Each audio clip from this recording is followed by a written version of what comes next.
My name is Lihumo Khobe, and I'm going to be your program director of the day.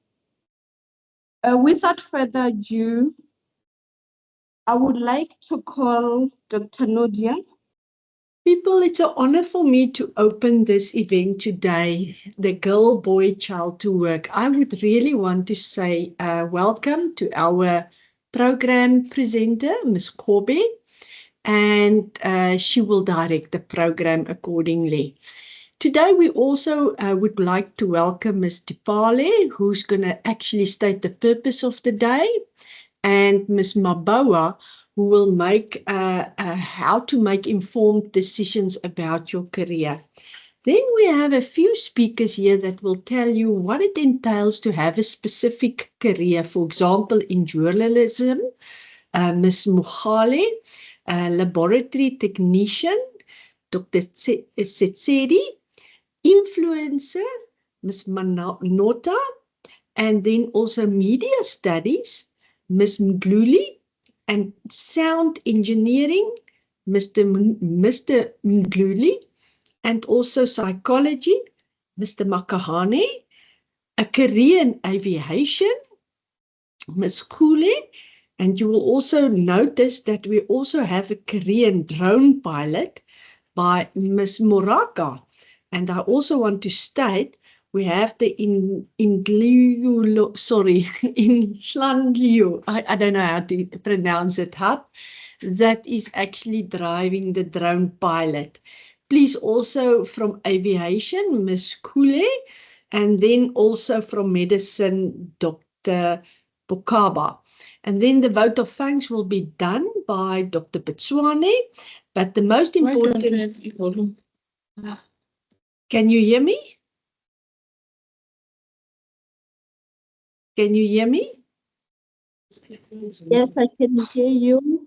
Okay, and then the vote of thanks is Dr. Betswane. But then most important, the boys and the girls visiting us today. People, I'm going to use this opportunity to indicate to you that when you prepare yourself for work, there needs to be you need to demonstrate some professional behavior. And it's a thing that I would like to put into the midst of your day-to-day operations. Even at school, you can start practicing this. One very important thing, a few very important things that I'm going to tell you today is simple things. If you can now start practicing it, it would be wonderful. You always need to be on time for work. Your attitude, a positive attitude, enhances performance and it enhances teamwork. Always dress professionally. Be trustworthy no matter how difficult and or fearful it may be. Always try to improve your work as yourself, and you have to have strong moral principle ethics. You have to have integrity. There needs to be fairness in your life as well as social justice. Things that you need not to do in your life, especially in the workplace, is foul language should always be avoided. Please do not gossip and do not hide your mistakes as we learn from mistakes. Never tell a lie. Use caution with oversharing. Sometimes too much information can be harmful. And please, when you are at work, never talk about your work on social media. That is just a few tips that I would put in the midst of your mind so that you can start practicing that.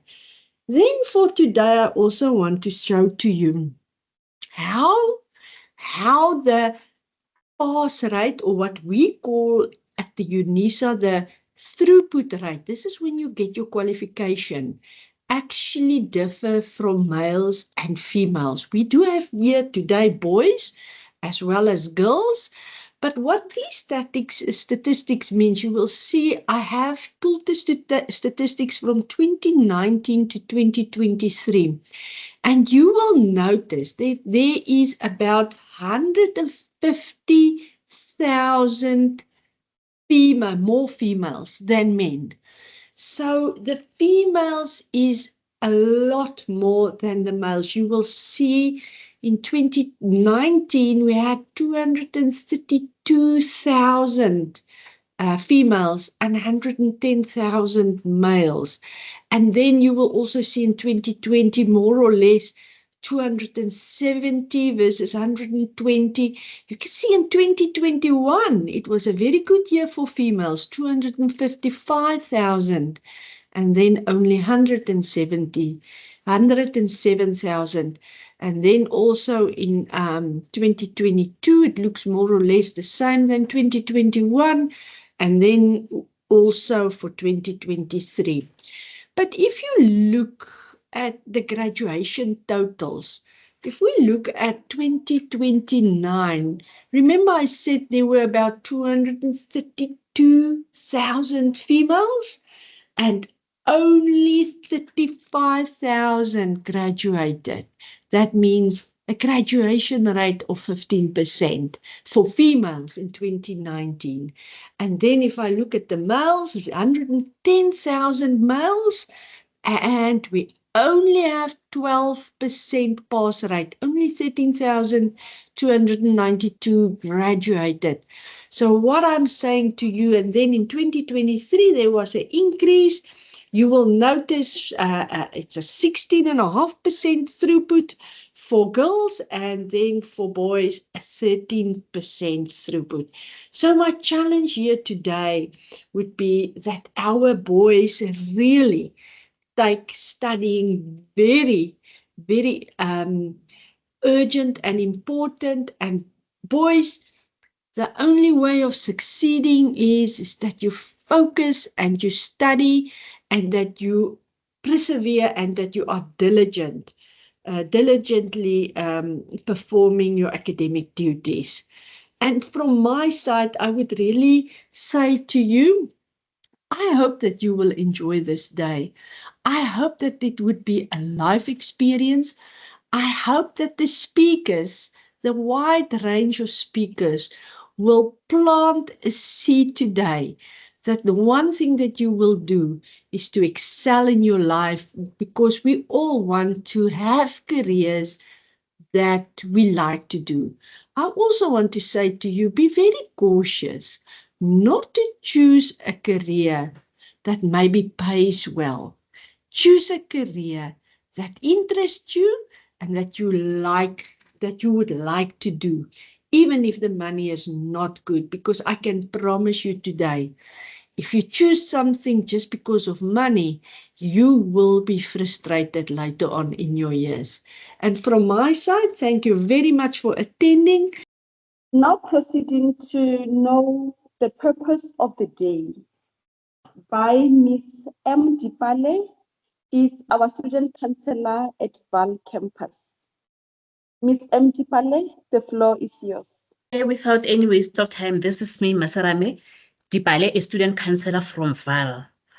The aim of the workshop, or the purpose of the workshop, is to empower our young boys and girls to be able to choose a career.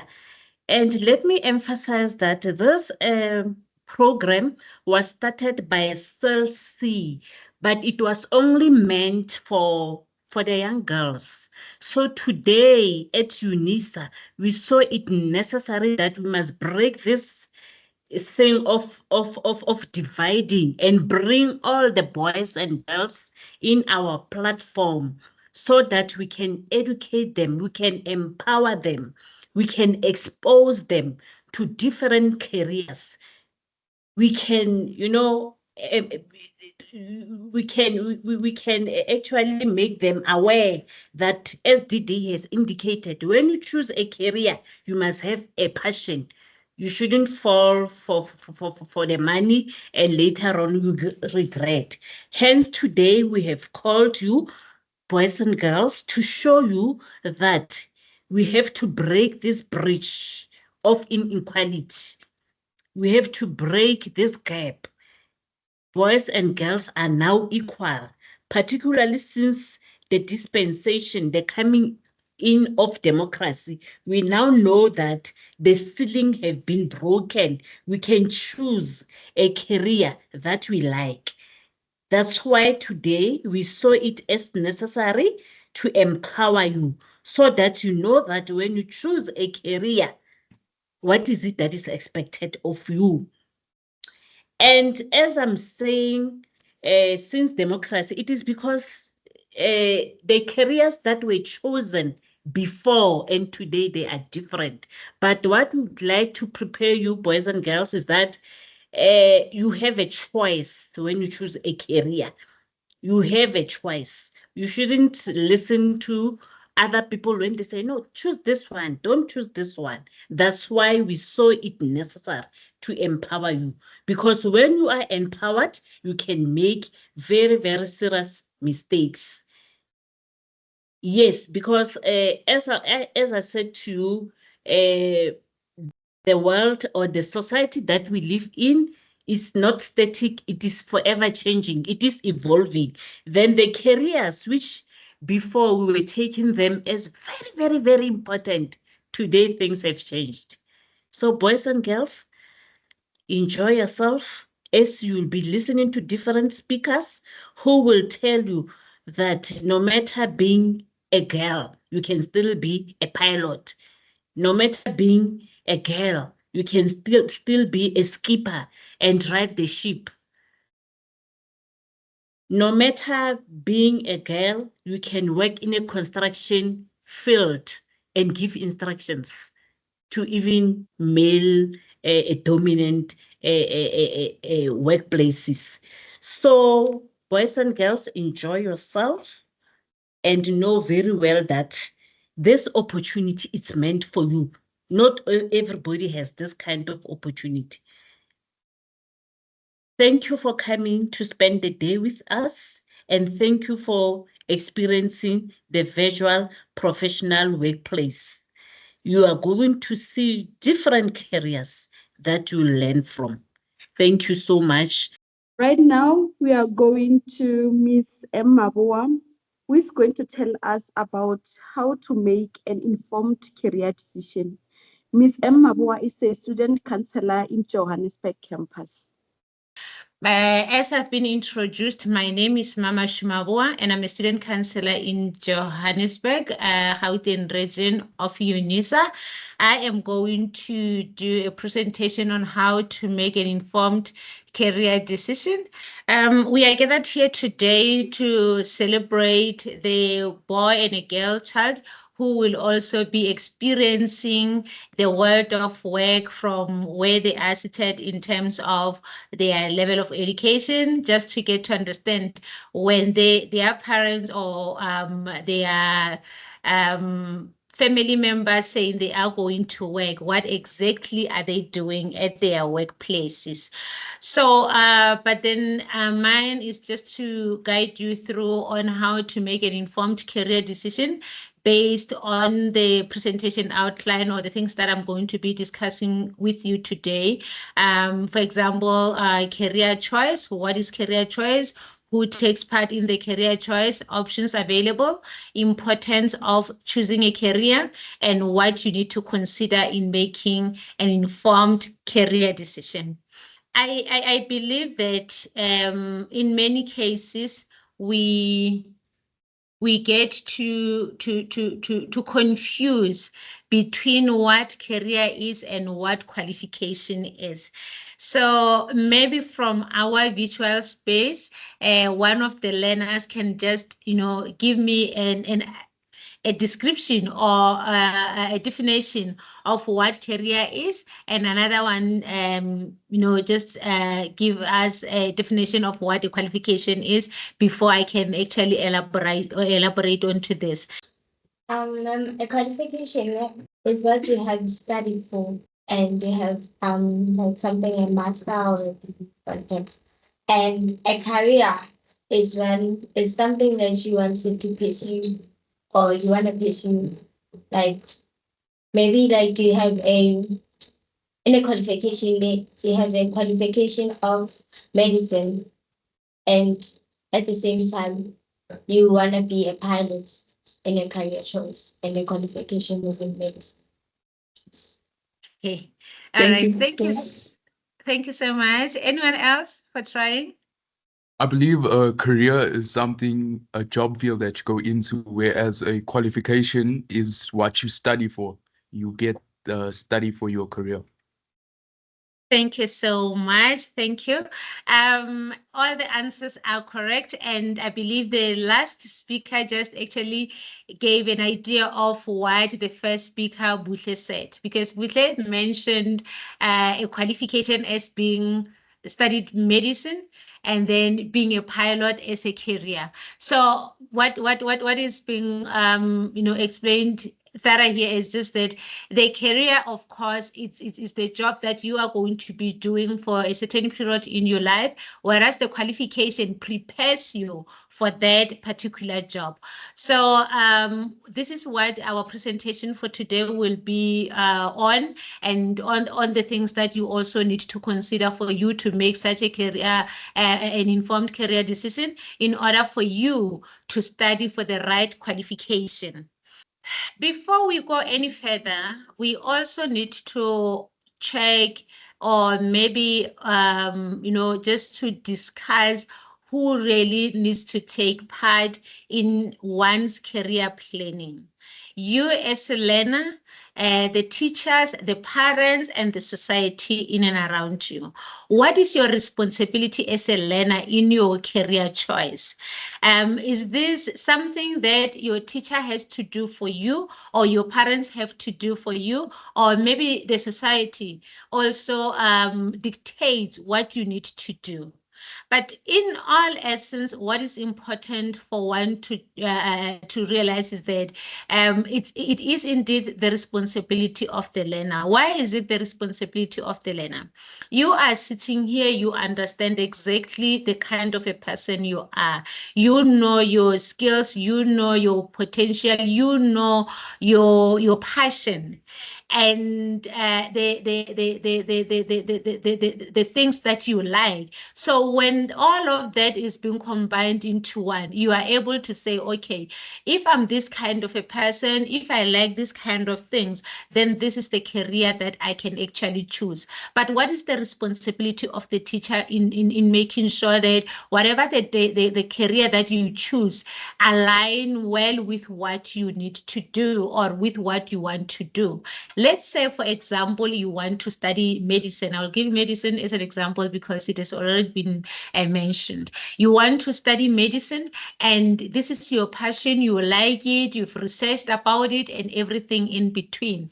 And then you come as a learner to say, I want to study medicine. So the responsibility of the teacher in this case is for them to ensure that the subjects that you choose align well with what you want to study. And in the same sense, they should also ensure that you are capable, you get all the necessary support in making sure that you get the proper marks, because at the end of the day, it's not going to be your passion that leads you into making into getting into that profession, but also your marks and everything that the subjects that you are doing. So choosing the right subjects, ensuring that you pass them well, then that's when you know for sure that you will be able to study for that particular qualification. In many cases, our parents, our siblings, and relatives, they want to actually be the ones who choose the careers for us. And for a certain reason, we understand, to a certain extent, we understand the reasons behind that. They feel maybe if they choose this qualification for you, it's either because they believe that it has job opportunities and also the finances around it, and all the other things that they might feel will be their responsibility to take care of. So when they choose that qualification for you or that career for you, they believe that in a period of a time, you will be able to help in the house and do 1, 2, 3 for them.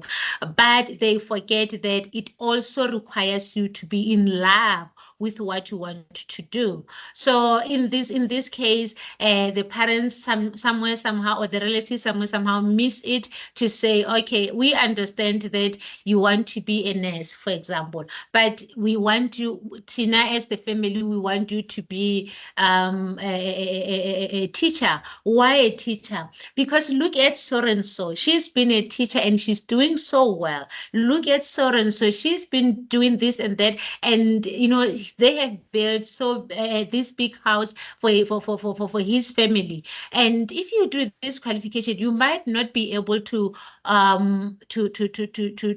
build as that big house. You might not be able to take care of your family or of yourself. But then they also, like I said earlier on, they forget that you are also responsible to make sure that whatever the career that you choose aligns well with your needs, with your skills, with your interest, what you like, and your personality at the end of the day. And sometimes they will even go as far as, you know, when I was growing up, I wanted to be a doctor. I wanted to be a lawyer. So I think we need to have one lawyer in our family. And that lawyer could be you. So, the unfairness of them wanting to leave their careers through you, but it's also your responsibility as a learner to indicate to them that this is not something that I want to do. I want to do 1, 2, 3, and being reasonable with them and make them see what are the pros and cons of why you would want to do what you want to do and not what they want you to do. So everyone within this cycle have their own responsibility and have the things that they need to do in order for you to succeed in your career journey. And the options available here, we're talking about the different institutions of higher learning, the qualifications in the institutions of higher learning, and as well as, the duration of each qualification. We have different types of institutions of higher learning, and this is the responsibility of a learner to ensure that they understand. When you say you want to go to UNISA, you need to understand the culture of UNISA, how UNISA does their work, how is their enrollment, what is it that they need, and what is your responsibility as a learner if you want to go to UNISA. And if you want to go to UJ as well, you need to understand what does it take for someone to be in UJ, and the Tshwane University of Technology. What is the difference between University of Technology and the traditional university? The traditional university, in this case, I mean Wits University, University of Limpopo, University of KwaZulu-Natal, University of Cape Town. Those are the traditional universities, and there's also the technical universities. So those ones you need to understand the difference in between what kind of qualifications do they offer and how do they offer those qualifications. And we also have the TVET colleges. The TVET colleges are our the Ekurhuleni TVET College. There's also Tshwane TVET College, West Call.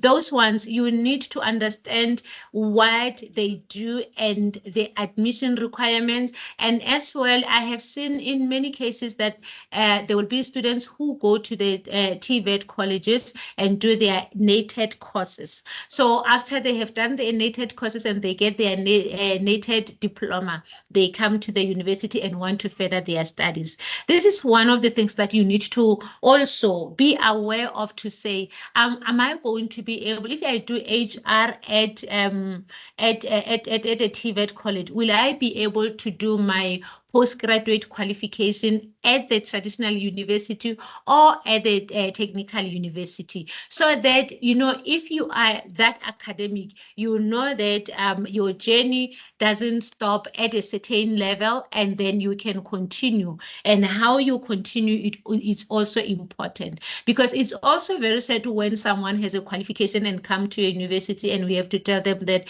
they don't meet the requirements, they have to start from the beginning. And at the beginning, it's somewhere where they have been already. So it's like I said, it's very much important for one to actually understand that. And then the qualifications as well. I spoke about the NATED qualifications from the college. What are these NATED qualifications? You need to find out that.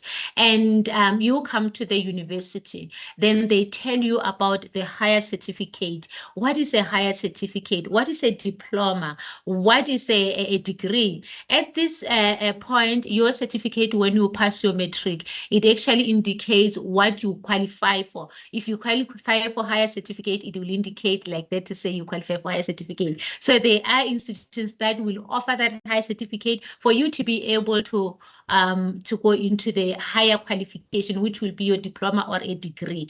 And there will be someone who passes with a D, which means diploma. What does this diploma mean? It means that you can only qualify to do diploma and the higher certificates, but not the degrees, because degree is above the diploma. So, and you need to also check which institutions offer these diplomas. Will I be able to qualify? What are their AP scores? If they need the APS scores, what are their APS scores? Those kind of things are very much important as you navigate through this journey, so that when you are ready to choose a qualification, you know where to position yourself in terms of the admission requirements, where you are going to study, and everything in between. And also, one more important thing is the duration of each qualification. You will be surprised that sometimes you see a friend of yours or a relative of yours spending so much time in the university, and you be asking yourself, but he's been in the university for this long. What could be the problem? Is he not finishing? Is he failing? And then only to learn that, no, they have started here, and then now they have progressed to this and progressed to that. So when you choose the qualification, I will give an example of our esteemed profession, psychology.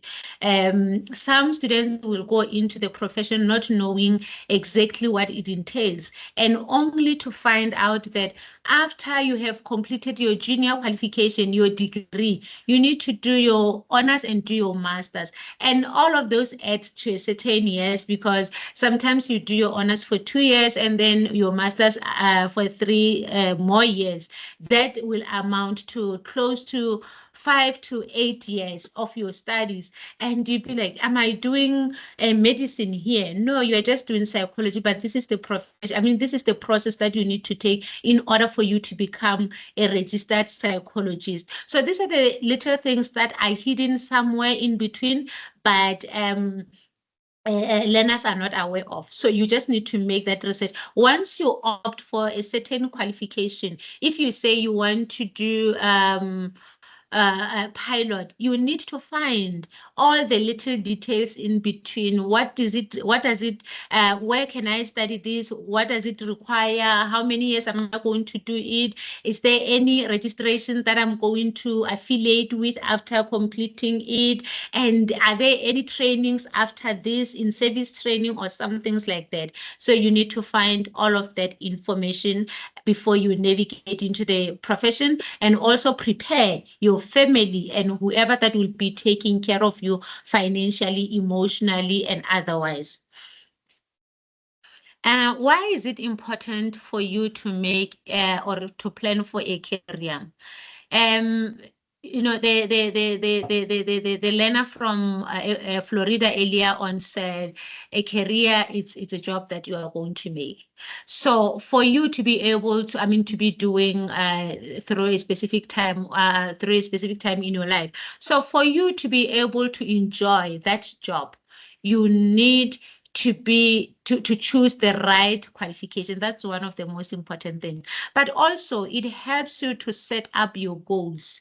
As I've mentioned earlier on, there are qualifications that you will need you to do a 3-year qualification and go again for another 2-year more year and 3 more years. So you need to plan for your career in order for you to be able to set your goals for that particular career and tell yourself, by this time time, if this qualification requires me to have, to study for it for 5 years, then let me give myself 6 years. And I know after 6 years, I'm going to do this, I'm going to do that.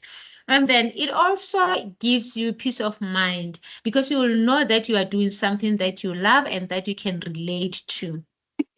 The other more important thing is, we get students who almost every year, change qualifications. When you look at their profile in the institution, you find that they have 3-5 qualifications that are incomplete. Why? Because they always change qualifications, and it's because when they get to this, they say they love it. During the course of the time, they realize that no, this is not something that I can actually do. And maybe sometimes the modules also give them trouble, they are failing and whatnot. So when you choose a right career decision, the decreasing of chances of dropping out in the university, the chances are there. Because at least even in the days that you know that you don't want to go to school, this qualification is giving you trouble, but it's because it's something that you like, you'll get motivation, you'll be encouraged and seek for help and make sure that at the end of the day you succeed in your career. And also it helps you to plan your future. As I said earlier on, when you know that you are going to study for 5 years, you reserve 5 years for your studies, and then going forward, then this is what you are going to be doing. And I spoke about the personal motivation as a part of having to eliminate the chances of dropping out. So when you choose the right qualification, even if it becomes so difficult for you, but because you will always remember why you are doing what you are doing, where you started and where you want to go, that will give you motivation to work even more harder. They asked learners that you will be surprised that, they fail in almost every subject, but there's this other subject that they love so much that they pass so much. It's because of the passion that they have for around that subject. And that's why it will make them succeed in their career of their choice if they choose something that they like. So it's very much important, as I said earlier on, that choosing a career, it also helps with personal motivation. It helps with planning for your future and setting up your goals for the future. Okay, going forward, the things that you need to consider when making a career decision. Remember, this is your qualification. This is your career. It's not your parents. It's not your sister's career. It's not your teacher's career. It's not your friend's career. Now, when we are seated here, we can be, all of us be saying, I want to be an engineer, because you had your student, your friends saying they want to be engineer, but you don't know their capabilities. You don't know how hard they work, or how well they understand the subjects that have to do with becoming an engineer. But because your friend wants to be an engineer, you also want to be like them.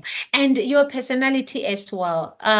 You need to also check what kind of a person are you when you're making a career decision. As I said, this is your career after all. It's not anyone's career. So you know yourself better. If you know that you're not the kind of a person who likes to talk, why would you want to choose a qualification that will require you to talk every day? If you know that you get bored easily, why would you want to choose a career that will want you to do one thing every day? So analyzing the kind of a person you are and checking the careers that allows you to be who you are will make you prosper and enjoy the work that you are doing. Your interest, what things give you the mojo? What are the things that you like?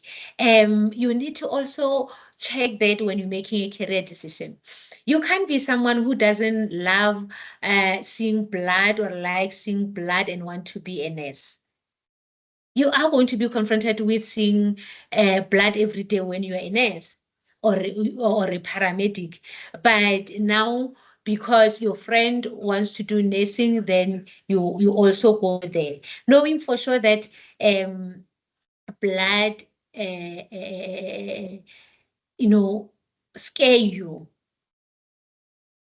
Or maybe you want to be in a business that requires you to be talking so much, but you know that you are not the kind of a person that likes talking.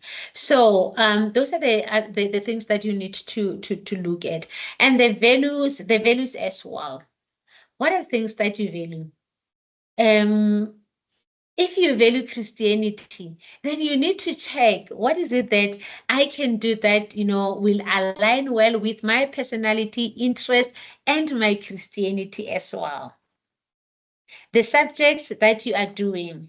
I know some of you now, you are matriculants. There are no chances that you can change your subjects, but you can also look at the subjects that you are currently doing with and align them with the qualification that you want to do or the career that you want to follow, and looking again at your personality, your interest, and your values.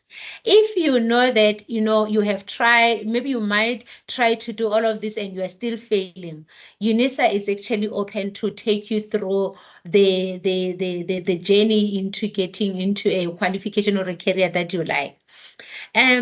Avoid social influences when you're making a career decision.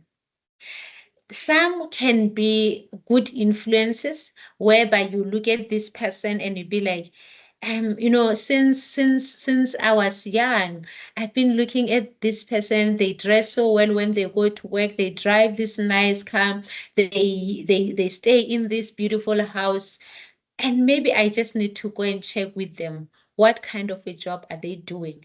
And then in so doing, then you also will also get information about that and align it with the kind of a person that you are, and see if you'll be able to cope. Because sometimes, of course, you will see someone having so much money, doing so many things in the community, but then when you go and check with them, you'll be like, nah, this is not me. There is nothing wrong with that. But then it's important for you to, when you get that influence, at least make enough research about it. If it's a family member, if it's a church member that you've always been admiring and looking at, you go to them and check with them. What kind of a job are you doing? Then they will tell you, and then you take notes. And if they are, welcoming enough, they can actually take you through into their space and see exactly what happens on their daily basis. And that's where you can actually make a decision.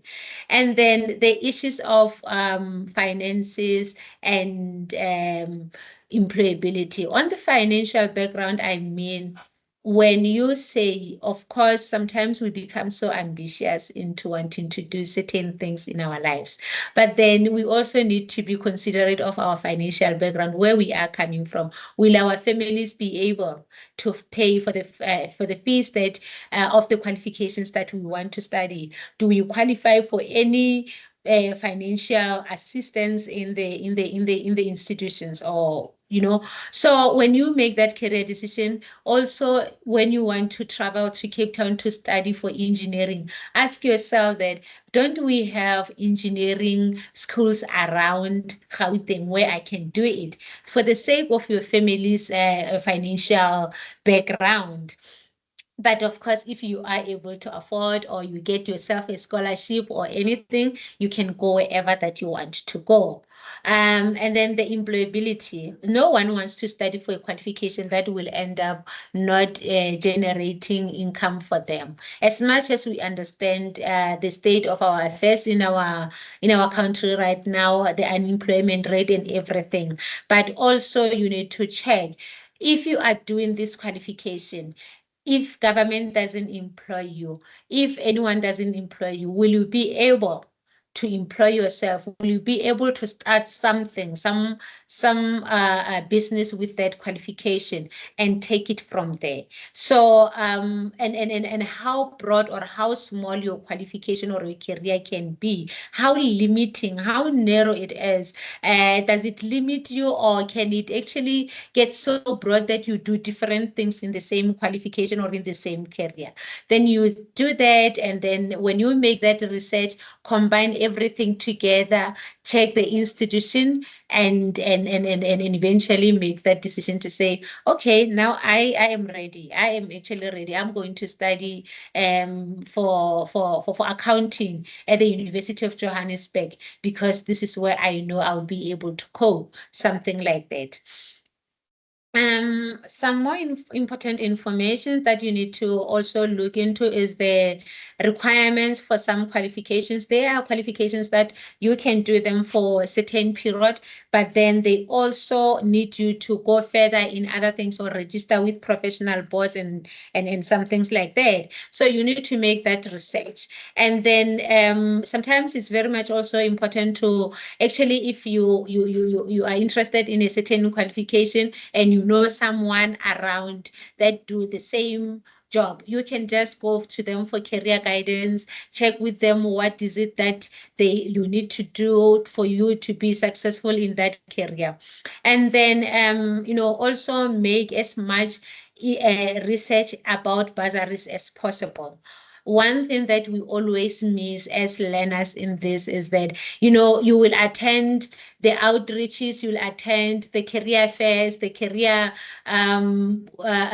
days in certain schools, and you'll hear that companies offer so much bursaries, but our learners tend to forget about that when they do the applications. Remember, as I've said earlier on, this is your career. Whatever that comes out of it will benefit you more than anyone. So make sure that you also make that research, get in touch with the companies. When you have your phone, instead of going to Facebook or Instagram or TikTok, at least go on to Google and check the bursaries on the specific qualification that you are interested in. There are different bursaries that I've actually put here for the learners. The Funza Lushaka for those who want to study education, the one for Department of Social Development for social workers, and then UNISA also have council bursary for the most performing students, and then we have the popular NSFAS, the EduLoan, and also the ECITAS that normally also give bursaries for the learners. So make sure that if you are interested in any of the qualifications, please just go online and check if you can find bursaries for that. And with all that being said, this is our offices for anyone who wants to see a counselor in anything, career related. You are more than welcome to visit our offices. We have an office in Ekurhuleni and Florida, Johannesburg, Sunnyside, and also Vaal. That's where you can find our student counselors, and they will take you through the career planning journey so that you don't drop out at school, at the university, and you become successful in your respective careers. Thank you so much, as we are still celebrating 150 years of helping our learners and students. I hope you enjoy the rest of the program. Thank you. Right now, I'm going to call Ms. Dimpho Morale, who is going to tell us a career in journalism. Ms. Dimpho Morale obtained her BA Communication in 2023 and continued her honors degree in the same field at Varsity College. She has hard of hearing disability and uses the motivation, "My disability is my ability to anything I put my mind to." She is a public speaker, event coordinator, and presenter of VOOC Talks. Let's welcome Ms. Dimpho Morale. Hi to everyone who is here. Thank you to the board for inviting me, and thank you to the learners who are here today. Today I'm going to speak about communications. As the previous speaker has spoken that I'm a journalist, but more so I'd like to describe myself as a communications officer. Communication is basically, it focuses on how and what and why. Normally they teach you at school about the 5 W's at age, right? Obviously. So as a journalist or as a communicator, it's more about sharing information, messages that you see. It's either on radio, television, social media. We are there to provide you with those things. So here in tertiary, right? Especially starting my BA degree, my journalism slash communications lecturer taught us to actively listen. These are interpersonal skills that you're supposed to have, right? In any career that you guys decide to do. Either way, active listening. Ho utlwella motho is very important. Le hore a reng. It's not about you being right and me being wrong. It's about actually coming to a conclusion of, okay, if me and you have opposites, if you choose green and I choose yellow, let's all choose white, because I mean, we cannot come to a conclusion, right? And obviously, with that, it being open-minded and you being honest. It's equally important for you guys to be honest at all times, being truthful. It's one of the things that I carry with myself all the time. If you can't be honest, then how are you going to be employed? Because the first thing they ask you, do you have a criminal record? That's the first thing they ask you. And if you lie on your form, trust me, I'm gonna go to jail. I don't want nobody to go to jail. You're young, you're beautiful. I don't want anybody to go to jail. Okay? And know your audience. For me to prepare for this, I needed to know my audience. And they told me my audience are learners. And I'm thinking, yo, I'm a 2000. As long as so knowing your audience. If it's a lecturer, then you know, sir, ma'am, Minier, here's my problem. Because they mostly get to the point, they give you a solution, or you provide the solution and go, can we do those things? Right? Don't forget eye contact. In our cultures as Black people, why?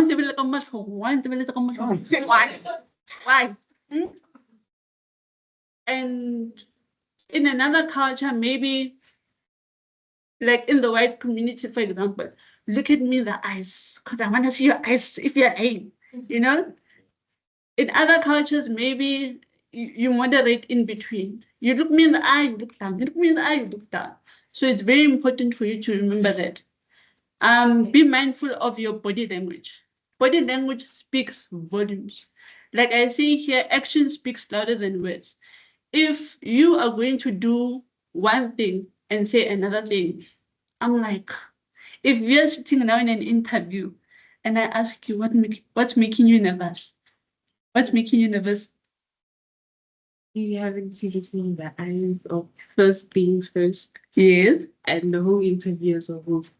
You see? So now it's kind of like, oh my gosh, now you have to be mindful. Sit in a correct posture. Make sure that you're open. Don't sit like this, because for me, when you sit like this, you're defensive. And also, people like to hide their hands under the table. For me, as an interviewee, I'm thinking, why? Why isn't his or her hands in front of them? You get what I mean? So always be mindful of these principles, whether you're going to tertiary or in your future endeavors. Next, please. So my role as a communications officer and as a journalist is to inform you, right? It's to inform you, to be informed in such a way that if I'm in the field presenting something, or I'm in the field of presenting a story, my aim as a journalist or as a communications officer is to inform you about what is happening. maybe when I go stress, I go Joburg. It's my job to inform you what's happening in Joburg. It's my job to inform you about what's happening in Cape Town or wherever it may be. The second point is to persuade you. To persuade is to, I wouldn't say to shire you, because people are like, yeah, no, in order for you to persuade me, like, yeah, guys, no, that's not persuasion. Persuasion is to be like, ma'am, would you like a cup of coffee? Then it's your responsibility to say yes or no. I've done my job as persuading you, but my job is not to force information down your throat. That's on you, but it's not on me. You get what I mean? And thirdly, my job is to educate you. Like here today, we have many speakers to educate you about the jobs that you want to go into. First of all, I want to tell you, life is hard, guys. Now for me, I've said what you guys have said before, and I'm just like, I'm looking at these people being like, yeah, no, they're telling us these things. I can feel I'm like all motivated. And the next class colleague is like, yeah, back to the drawing board. Nah, guys, it was nice, Mara. I go what it be like, like, and my cousins and my guys, at the end of the day, it doesn't cost you to dream. Whatever your dream is, $1 and a dream, basic. And now living in a country as South Africa, you compare your dream to the dollar, you compare your dream to the rand, and be like, ish, Mara, must we, is it sensible for me to, you get what I mean? It's important for you guys to dream like bigger, if not big. If your dream is to go to Europe or to go to or be a professor like these professors here, dream as hard as you can. Like, yes, I have an example, and having an example it's not an excuse. For me to be in a position where I am, I had an example, and I was like, since I have an example, I don't have no excuse. If they've made it, then make it for Europe. But know that the journey is going to be difficult, right? And difficult for me does not mean it being hard, because they tell you, hey, life is hard, Ntanam. Hey, life is hard, Wanaka. No, it's not. It's different from what you are used to. So tell yourself that if they say maybe a subject, along maths, for me that's maths. I was like, I love part of maths, like, take me to the hospital, please. I say you. Like, I didn't know about math. But at the end of the day, I had to realize, oh, okay, maths. So what is it that I must look at differently, right? And I had to tell myself it's different because I haven't gone through the mathematical problem itself. And once I got through the mathematical problem, I was like, oh, like, you could have used different language. You get what I mean? So it's never too difficult. It's for you to go through the process and then hopefully and be like, oh, okay, I can actually do this. So nothing is ever hard. When you tell yourself something is hard, you're blocking your mind from thinking. You're blocking your mind from finding solutions. You're blocking your mind to actually think forward and propel yourself and your community and your family, if you're going to do that. So my work includes public speaking, event coordinating, and having been the presenter of book talks where I worked at the Government of Communications, which is for abbreviation GCIS, where I previously worked as an intern. And having been in the work environment, guys, it's lovely. When the money clinked, when my phone goes, oh, yes! There's nothing greater than Tululong, nah? But guys, bottom line, as much as Tululong is nice, money is nice, the rent is nice, and you get to wear nice. Money is not everything. Money is just, if this was the pie, it's very small. It's this. Money is this. And you have the whole pie being like, you have to think in a way of, you have to think way forward of what's your passion. And can my passion take me to dedication? Can my passion actually sustain me into thinking of, okay, even if I didn't go to work today, because I had those days where I'm like, I like my job, but I didn't go to work, guys. 5 o'clock, what oh yeah, what oh yeah. I have to go to school, but what oh yeah. And I'm just like, Veste, JD. And I'm going to school because I need it. And more than anyone has ever told me, how to actually setting yourself is igniting a light in you. Motivation can only take you far. Motivation is sharp. But be diligent, guys. Be honorable.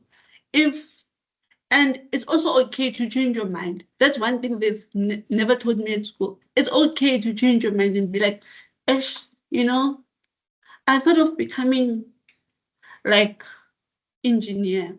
I thought of becoming an editor. For me, it was becoming a career guider. Yeah? And I was like fascinated with all these career things and different careers and looking at them and being like, yeah, because this is my jam. I'm like, I'm going to listen to these other speakers and what they have to say, right? And then initially at the end of the day, I had to sit with myself and be like, is it okay to change my mind? And one of my teachers was like, why do you always change your mind? You cannot pick one thing. And I'm like, yeah. And then I got to tertiary. That's when it's like, my career counselor sat me down and she's like, it's okay. And I'm like, no, it's not. And she looked me in the eyes and she's like, Ms. Mohale, what's your name again? Dimple. Dimple's my name. Okay, Dimple, it's okay to change your mind. Tears came running down my face. So guys, it's okay to change your mind. It's okay to say, wait again, I'm deviating to something else. It's not a bad thing. Hence why I'm telling you guys, dream as big as you can. If that dream changes 2 years down the line, it's okay. Know that a dream doesn't cost you anything. A job is what gets you paid. It's what gets you here. It's the thing that gets you into your transport and gets you to your workplace. Work is what you do with your hands. It's what God has given you. When you go to sleep and ask for the God and you dream about that thing and you follow that all the time, when it's following you all the time, that's the work that you guys need to do. For me, it has been an encourager. For me, my thing was, I asked God, like, what is my job here on the earth? I know I've got a big mouth. When I'm comfortable. When I'm not comfortable, I do like, don't know. Right. Let's do it. But once I'm in a comfortable environment like this, I'm like, yes. And it's like, ask. She knows me. She knows me. Because she counseled me when primary school, like beginning. I was the most quietest person on earth. And I was like, yo. And my mom was like, she doesn't have no social skills. She doesn't have no friends. And I'm like, and she's like, have friends. And friends doesn't mean a whole society team. Friends means 3, 2, 1. Whatever your group number is, go with it. But within that friend group, make sure that there are people that hold you accountable. Like let's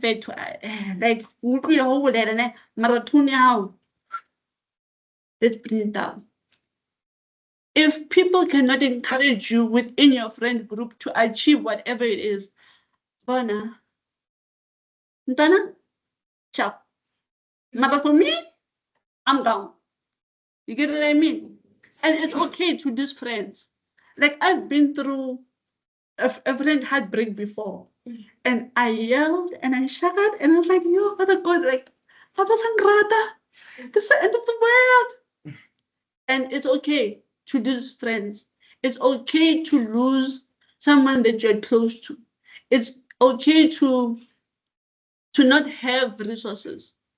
But always make sure going back to that dream, being like, if my dream is to wear pura pura at the end of the day and be like, ha, wee, like me, ha, that's your dream. Once I was integrated into the workplace, sorry, create opportunities for yourself. If, for example, what is your career choice at the moment? Hospital relations. Oh, hospital relations, right? So, Taking pictures of whatever you have a problem with. oh, X-ray! You see? It's X-ray! You see what I mean? So once you step into that medical field of being a radiographer, right? Find other avenues that speak to you. It might be uncomfortable, but it's also important for you to make friends with your neighbor. Because one day, we want a radiographer in Australia. You didn't give up, girl. Open up the list. Okay? Because why? We have relationships. Guys, it's important. Wherever you go, head into soul. Relationships are important. Maybe some of you is like, Arizona, but like, that's a classy, and after school is after school. But like, don't make after school sound dangerous. Please. I don't want nobody going to jail. So once again, guys, be proactive, take up opportunities, take up space. As a Black child, they don't tell us to take, they tell us to take up space, but not how much. And I'm here to tell you, take it all. If you can, take it all and make it legal, not illegal. I don't want nobody to go to jail. Please. Okay. Now that I'm coming to my final point, what is your story? You've heard my story, but what is your guys' story? Everyone here, we have a story, we have a background. Maybe some of us come from the same community. We have the same background. But what makes yours different? What makes yours challenging? What makes yours daring? Because the person that you're sitting next to or across to, they don't have the same mind process as you. They don't have the same heart as you. And heart meaning that they don't have the same tenacity or hard work that you have. It's always easier to be like, they got an opportunity. I didn't. Why? Why not you? If you didn't get the opportunity, you ask yourself, why not you? And you reevaluate. Maybe you didn't do enough research. Maybe you were looking in the wrong places at the wrong time. And that's okay. And you go back and you work yourself up. It's one thing to tear yourself down, like ashes to ashes, dust to dust. Very easy. Very easy. Mara, a building, it takes time and it takes labor. And knowing that your foundation is set by your parents or your grandparents or your uncle or your auntie or whoever you lived with, that's the foundation. By Eddie, when their job is done, you have to build now. And that's not to say put yourself under pressure. Because for me, I put myself under pressure. I had the foundation from her. I had the foundation from my parents. And then I put myself under pressure. And I'm like, oh, like my eyebrows are fling, my weight going down. Like, yo, goodbye to the boyfriend. Never gonna see him again. So it's very important to always take yourself into consideration and give yourself credit when it's due, because not everybody is going to give you credit. And nobody owes you anything. As much as we want to be old and Rinyaga, and we wish, and we suffer well, and we all these things. The world doesn't owe you anything. My business teacher always tells me, if you fail to plan, you plan to fail. Simple as that. So you can't go and blame somebody else. Because right, as a Black community, shift blaming very easy. Manomi didn't do the things. So, for example, for me, my uncle was an alcoholic. And I was just like, but why? But why? Why can't he be like Manomi next door? Like, just why? Yeah? Even if Orula got Corolla, like, why doesn't my uncle have a Corolla? Like, you know what I mean? But at the end of the day, I had to make sure that whatever was put in my hands, I made effort with it. And also, it also took me time because of my disability as well. And I'm just like, why do I have to work 10 times harder than everybody else? Like, why can't I just work for once and everything just pull through? Like, and it happens immediately.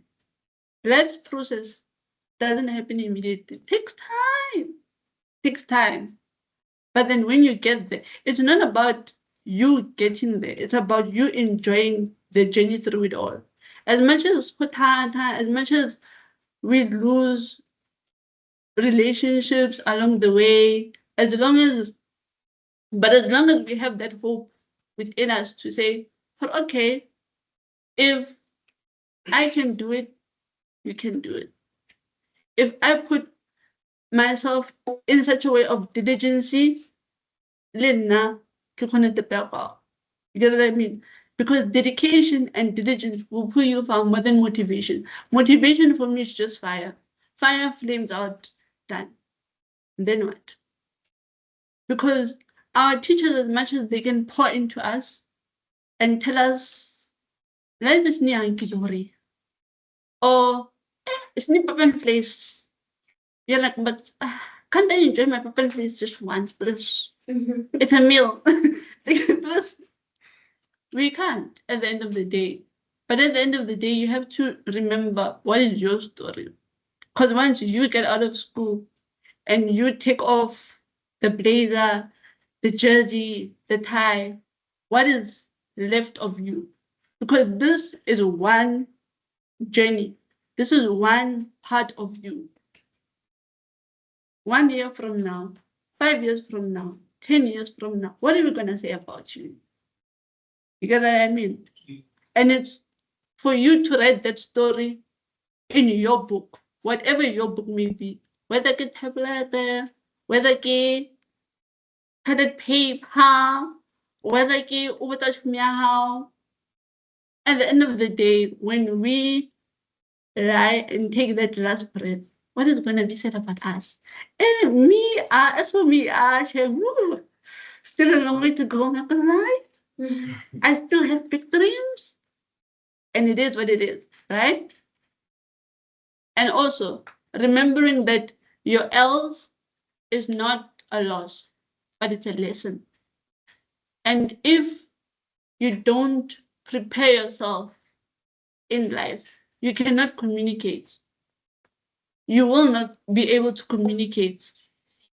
But it's an opportunity for you to prepare, because preparation is important. And always prepare yourself for success. It does not matter your dress code, but always prepare yourself for success. And I thank you guys. Thank you. Right now, I'm going to call Dr. Itumeleng Setsedi. Dr. Itumeleng Setsedi is going to tell us about career in laboratory technician. She is a research scientist with a vast knowledge in molecular and cell biology.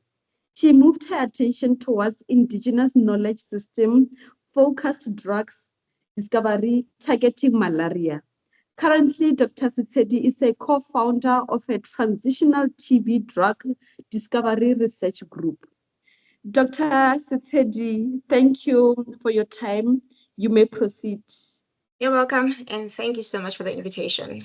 So now what I realized before I get in my presentation is that most of us are literally talking about the same thing. We're having the same challenges. I would say same difference. So what sadly that means is that the more things change, the more things stay the same. But the beautiful thing is that we have a lot of things to reiterate to you guys. So after this presentation or after the whole duration today, you wouldn't say you walked away having learned nothing and having taken away certain things, from life and its challenges. I'll be talking about my career, but like I said, I realized that most of us are talking about the same things. And what the previous speaker was talking about was things they wish they were told when they're growing up or things they wish they knew going into the working environment. And so it helps because I'll be able to be a bit quicker in empowering some of you guys and giving you some motivation before I get into what is it that I do and what is it that you guys need in order to embark in a career that is in laboratories or scientific research. So like everybody's been saying, have goals, know who you are, dream, and don't be afraid to dream beyond your current circumstance. Believe in yourself and trust the process, because there'll be times where you think nothing is working out, or you think things are difficult, or that you're the only one who's not getting anything. And learn to cancel the noise, because your circumstances do not define who you are. With all that a person can have that is beautiful and luxurious, it all boils down to who their character is, because life is up and down and things do disappear.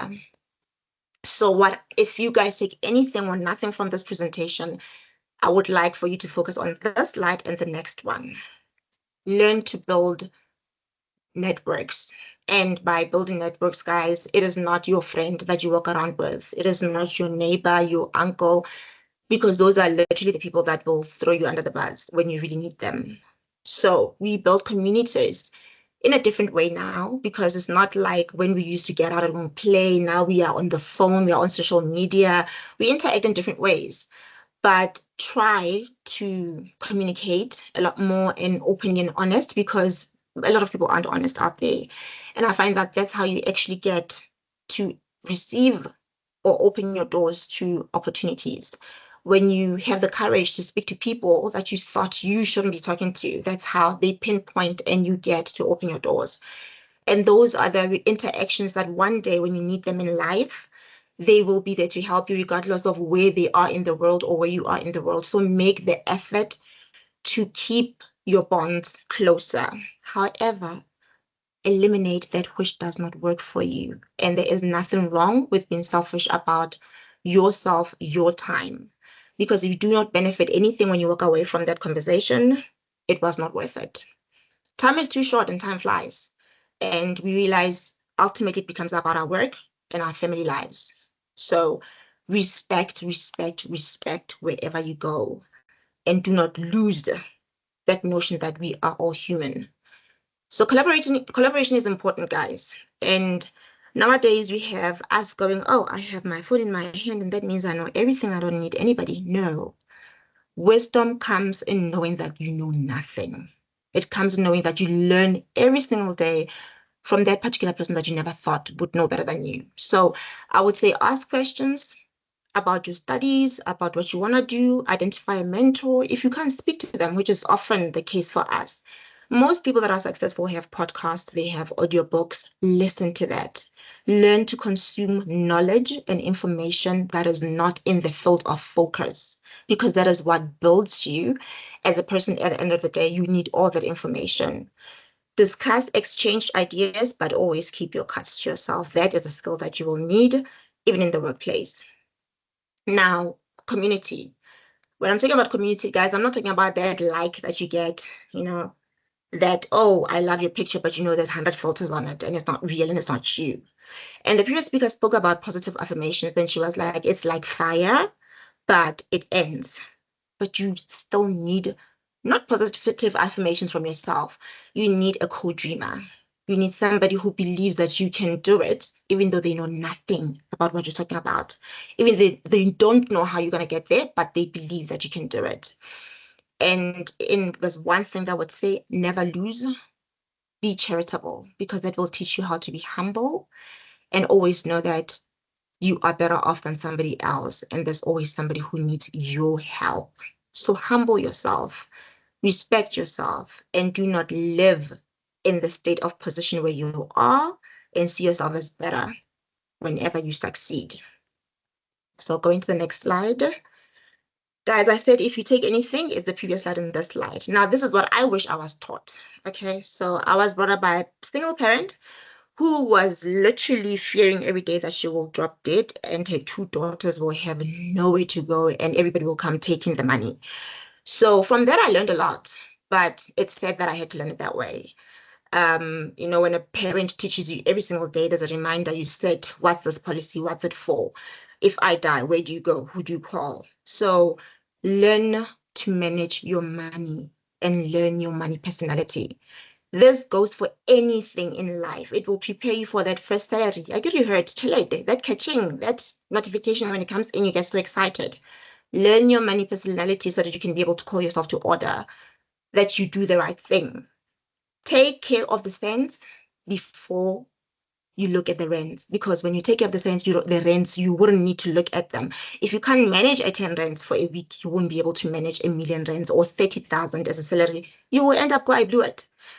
And one most important thing, start learning about savings, investments, because in the investment world, in finances, that's what we call paying yourself first, not buying that pair of boots or that car or that TV. No, you pay yourself first by investing, saving, donating, budgeting, then spending, or paying debt, then spending. So learn and learn to fish, because nothing feels better than attaining certain things yourself. Now, I hope I don't offend anybody with this slide, but this is the reality. When I say the more things change, the more things stay the same. Girls, you will have challenges that are just the same everywhere. So be selfish with your time, be selfish with your heart, because monadi, everything, they will always be there. They do not change. We grew, our parents grew, they will just stay the same. It's just the rhythm and the genre that changes. Our family tax, unfortunately, they're no longer black tax. Everybody now, looking at the stats, looking at how our rent is, our economy, family tax will be there. Some of you are breadwinners already or will be. Some of you will be children parents, as in you will be the house, leading a household, being a parent to your siblings or having your own children. Just know that you need to be selfish to say no when you do not have, because that's how you end up in debt and you will never be able to get out of it. It's just a cycle. Privilege is there in the work environment. In the past few years, it would have been, young black female and neglecting the black male. We've seen that. In the other years before that, it would be racial, color dependent. But unfortunately, racism is still there. It depends on which field you are in. And I'm saying this because we're having some, in the news, University of Pretoria, we see it's things that are painted differently, but they're still there. And it's a shocker for most of us. It's a shock to the system because we have never been exposed to that. Teach yourself politics, because that's how you're going to teach yourself how to manage your money and your life and your career guided by that. Adulting is real, guys. It is real. It affects everybody. So I'm not going to go into that. But the one thing that I would like for everyone, challenge everyone to do, is to read about archetypes, because we pull each other down so much. Unfortunately, girl on girl is even worse, but men looking down on women. And this, again, to young females, when you're strong-willed, know yourself, stick to it. You will be called dramatic. When you're confident, you will be called arrogant. When you're firm, you'll be called a bully. So anybody who wants to listen or know about more on archetypes and actually call themselves to order, because we all done this to somebody. Maybe listen to the podcast, Remigan Magul or somebody else that speaks about that. But the workplace, they will be overlooking regardless of how hard you work. So always work looking forward to growing and not staying on the same place. Evolve with time, evolve with changes.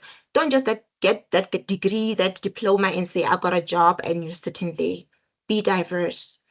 There's gatekeeping, there's sabotage, and it's both from us, male and females. Now, I think I'm going to skip this slide because everything has been said about boosting your guys' confidence and believing in yourselves. But if there's one thing I should say is never compete with anybody else. Compete with yourself, your own goals, and your time frame, and you will succeed.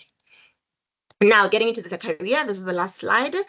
Like they said, I'm a co-founder of a transitional TB drug design. I studied BSc and I wanted to be a medical doctor, but they said, know yourself. I knew myself and I knew there's certain things that I wouldn't be able to cope with. So I'm a germaphobe, but funny enough, I work with germs. I work with bacteria, drugs, parasites, fungi, you name it, to find medicine that works so that we can save the population, so that we can save our people from these diseases.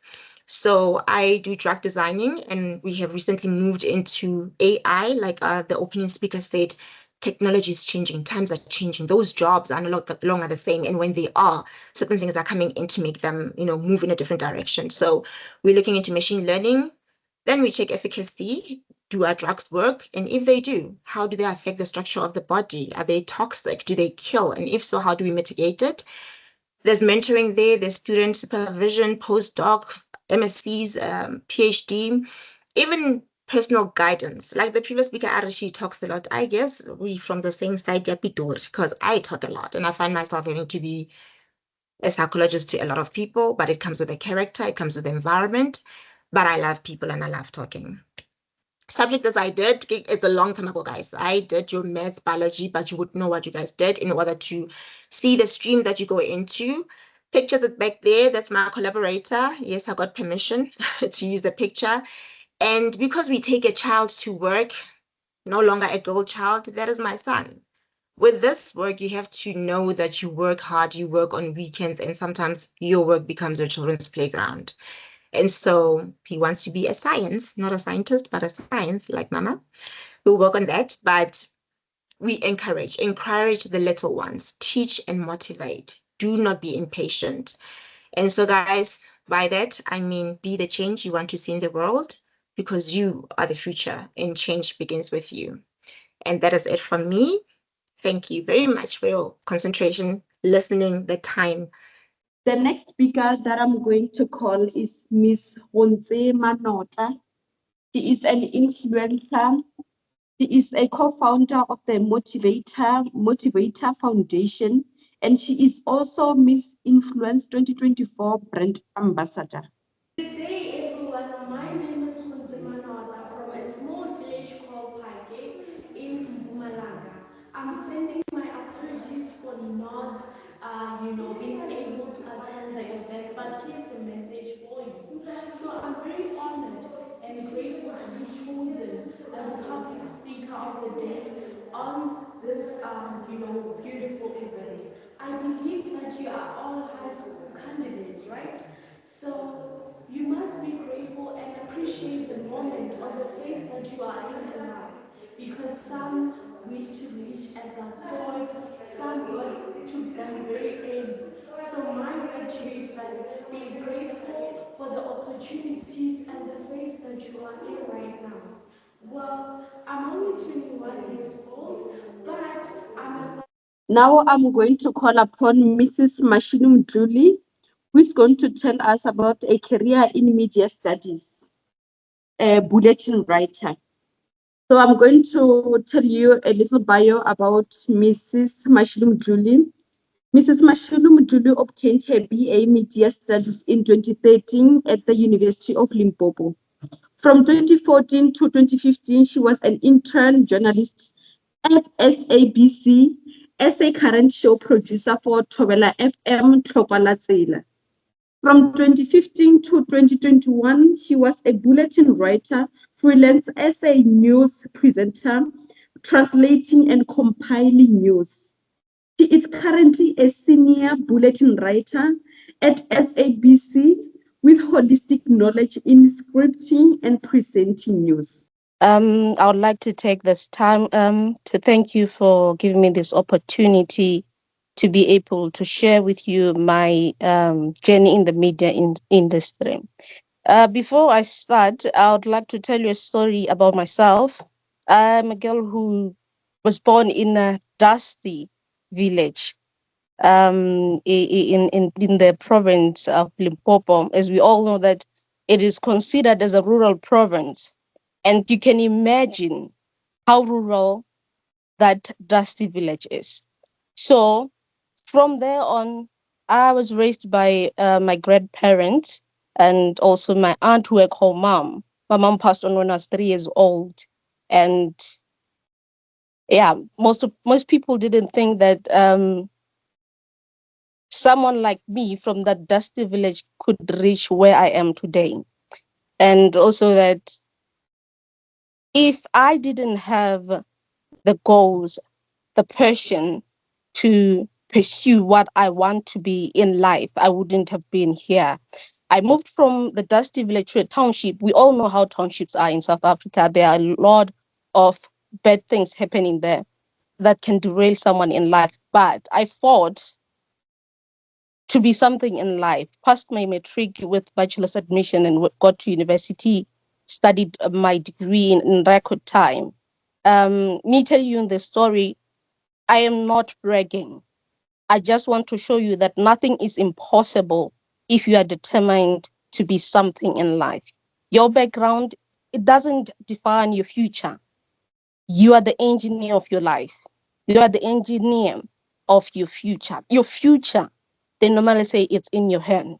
So when you have passion, when you know what your purpose in life, you will be able to be something in life. Now, for you to reach what you have, we have friends. Yes, we call friends, but they're frenemies. They don't like to see some of us getting to be something better in life. So what I can tell you is that you don't need to keep friends around. Let friends be your family. Be around people who will be able to pick you up when you fall. People who share the same mindset as you to be able to reach your goals. Yes, there's groove nowadays. Yeah, we are Jabez, groovini and all that. But the truth is that is not going to take you anywhere in life. If you want to become something, you need to focus on your future. You need to focus on your studies. Yes, it's hard. It may be hard at that time, but if you know what you want to be in life and you know what you want to achieve, all those grooves, all of those minati and things that just come easy will be at the back of your mind, and you know that I can achieve this and be able to enjoy my life after achieving what I want to be in life. So me as a senior producer and also as a senior bulletin writer, my job entails informing people about what is happening around the world. Now, I had the passion, and also I normally I always tell people that, hey, I love news. Hey, ngiyagoboza. I love to know what is happening around me. So it's one thing that made me realize that this is the career path that I can take. Choose a career that you know that you will excel in it. Choose a career that you have a passion for. Knowing your purpose in life will lead you to a right career path. Now, my job is to inform you about what is happening around the world. And also what I do mostly is that I work under output news, which we call it's news reading in our language. We call it output news. So what I do is that I compile news that are supposed to be read at a certain hour. After compiling news, we have to translate them from English to the Sepedi, as I read news on Thobela FM, the news that are broadcasted on Thobela FM every top of the hour. So after compiling, you translate. From translating, you go and present them live on air. It's not a recorded, what can I say? It's not recorded. It's live. There's no pause. There's no redoing it again. It's live. Every mistakes that you do on air, they're there. You cannot remove them. You cannot delete them. You cannot edit them out.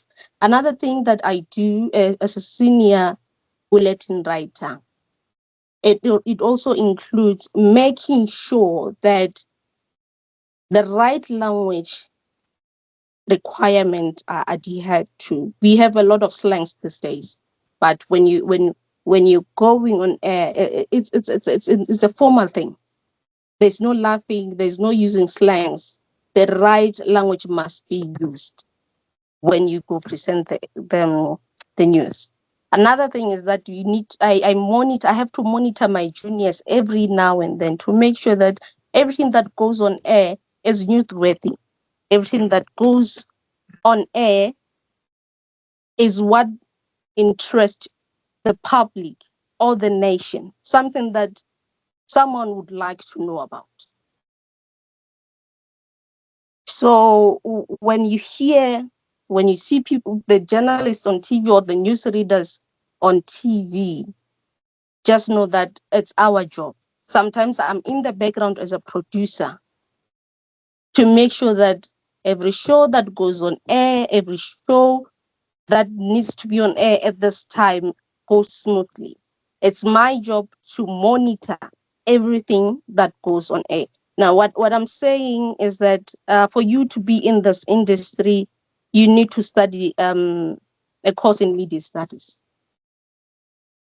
I know but I can be corrected. There are a lot of institutions, higher learning institutions where you can study this, the media course, whatever, journalism, and net. So this is where it will help you. It's media. It's broad. It's broad. You are able to be a communication officer, like one of the speakers. You are able to be a journalist. You can read news. You are able to be a producer. You are able to start your own podcast. But what I can tell you is that if you don't have a passion for what you want to do, you won't enjoy your job. You won't. I woke up. Let me tell you something. My shift starts at 4 in the morning, ends at 10, and after 10, it doesn't mean I have to leave. I still have to linger around to monitor the smooth transition from one news reader to the other. If there's a problem in the show, they are able to call me. We have this problem. I have to fix what is happening. There is no technical producer. I need to know the machines that takes us through that process to be on air. So it's all about, my job is all about monitoring what goes on air, what we put out there. Is it the correct information? Is it newsworthy? So since we're pressed of time, I'll move on and just when I conclude and say to you, in life, if you want to reach your goals, in life, if you want to achieve your goals, you need to look around you. Surround yourself with people who are there to pick you up when you fall. Surround yourself with the people with the same mindset as you, because you can't have friends who love groove and you on the other side, you say you want to achieve something won't add up. Something is not right. It doesn't add up. Surround yourself with people. You know your background. You know where you're coming from. You know what you want to achieve. You know you want to be someone better in life. You can't surround yourself with people who love nice things. Minati. And all those trips that we see people going on, you want to be there. And one other thing I can tell you, don't choose your career because of you saw Griselda Lewis on TV reporting about a certain story. If you have no passion in the media industry, don't go for that route. Take something that you have passion about and you will enjoy your job. You will enjoy it. They always say that choose something that you have passion in and you'll never work a day in your life. So now go out there, be that spark that refuses to fade. Be the flame that burns bright even in the darkest night. Be the fire that crackles with determination, igniting passion and purpose. Be one of those rare people who just don't know how to give up, who rises with every fall and shine with every scar. Embrace your inner strength and let it fuel your journey. Never give up, never lose faith, and never lose sight of your dreams. You are, like they always say, a beacon of hope, a shining star and a force to be reckoned with. Keep burning, keep shining, and never let your light fade. Hard work is only hard if you don't know why you are doing it. Go find why, or, or I can say that go find your why so you can find your purpose and unlock your full potential. When you know why and you know your why, nothing can stop you. Thank you. Right now, I'm going to call Mr. Chweni Mutuli, who is a sound engineer. He's going to tell us about a career in sound engineering. His bio is Mr. Chweni Mutuli obtained a diploma in sound engineering at Damelin College in 2010. He is a senior technical operator at SABC since 2015 till present. He transmits audio and visual. He records drama productions, music, and different audio streams. He is skilled in broadcasting, drama, and advert recording, as well as project management. Mr. Chweni Mutuli, please, you can tell us about a career in sound engineering. Good morning. Thank you for this opportunity. My name is Chweni Mutuli. I'm a sound engineer from Polokwane, currently working at the SABC. This is one of the studios that I normally work in. This is where I do normally your radio adverts, but I'll get into that right now. I started my journey at the SABC in 2015. I started as an intern. I'm one of the few guys who got employment before the internship program was finished. So what I do on a normal basis, I do drama recordings. I'm responsible for recording one of the biggest dramas in the SABC. It's called Matlakung. It's one of the leading podcast dramas actually in the country, comparing all the drama series from all the stations. That's what I do. My day normally starts at 4 o'clock in the morning when I do the current affairs show, be it the one for Tola FM, for Mungana Lolele, or Pala Pala. We have 3 stations, mind you, this side. If I'm not doing drama recordings, I'm doing outside broadcasting. Outside broadcasting is when we go outside where you find maybe there's a parliamentary opening. That's where we'll be doing our broadcasting from there. Or maybe there's a soccer tournament, the soccer match, PSL match. We do the covering. That's the outside broadcasting. Another aspect of my job right now, since we have moved into this new 4th industrial revolution, now we are doing podcasting and live streaming. So that's something new that we are doing right now. SABC, it's a real big organization, and the department that I'm under it's RRTO. So it deals basically with sound, visuals, and also connectivity. What I would like to talk to the young guys today about, even if you are interested in IT, electrical, you can always get a job at the SABC. So one other thing that I do on a daily basis, it's called network connection. Network connection, how it works, we connect all the studios going through a transmitter which is provided by our brother company that's called Syntech. That's where all the signal goes through. And my responsibility as a network connector, I will connect some stations like your Metro FM, even your Metro FM, like you find in most cases when you're listening to the radio and you hear Lula Cafe saying, I'm broadcasting in Polokwane today. Yes, it will be in one of our studios and we'll be just feeding the main studio in Auckland Park with the microphone where he's sitting just in Polokwane. That's how we work with the network connectivity. I'm not going to speak about much about my job because there is a lot that we do on a normal daily basis. I just want to give other speakers time because I'm looking at the time right now. So I'm just gonna pause it. I'm just gonna pause it here. But what I can tell the young guys that are listening, sound media, it's a passion-driven career. You have to be very passionate because it's all about competition.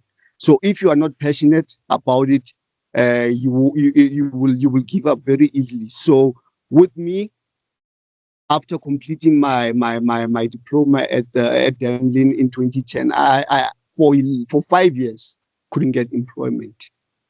But I told myself, since I love this, I will hustle. And I was hustling. I met a couple of guys who had production companies, and I would just go there just to learn. I did some couple of things with Okra Media. Okra Media, if for some of you who don't know, is the one that's responsible for your Scandal and most of the e-media shows.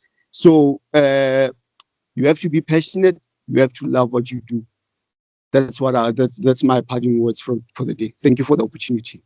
Now proceeding to Mr. Fatuwane Makahane. He is going to tell us about career in psychology. Mr. Makahane is a student counselor in the University of South Africa. Mr. Makahane, you may proceed. Being one of the gentlemen who will be speaking in the program, it's very interesting at times, knowing that the programs used to be take a girl child to work, trying to promote the girl child. And I was one of the few people who have coined it to say, but I think the program is getting to be challenging in the sense that we're leaving the boy child behind, and I think they must learn side by side. And then when I started that, because the CLC one was for girl, then it was approved. And then here we're talking about a girl child and a boy child side by side. And I think going forward, like I did previous years, they will have some debate and trying to understand the girl and trying to understand the boy. Therefore, it will be very interesting. Having said that, I'm Fatuwane Makahane, a student counselor in Ekurhuleni, and the educational psychologist as well on the other side, and a registered counselor. So I'll be talking about the careers in psychology. Here in Ekurhuleni, we are so fortunate because some of the learners here, they spoke before we even start the program. We asked them to introduce themselves and the careers that they want to pursue. And I think 2 or 3 learners, they had an opportunity to say they want to do psychology. And it was interesting that it looks like the career of psychology is not going to die anytime soon. So having said that, without wasting much time, I will be looking at introduction. Like I've said, psychology is a field of diverse interest and specialization area.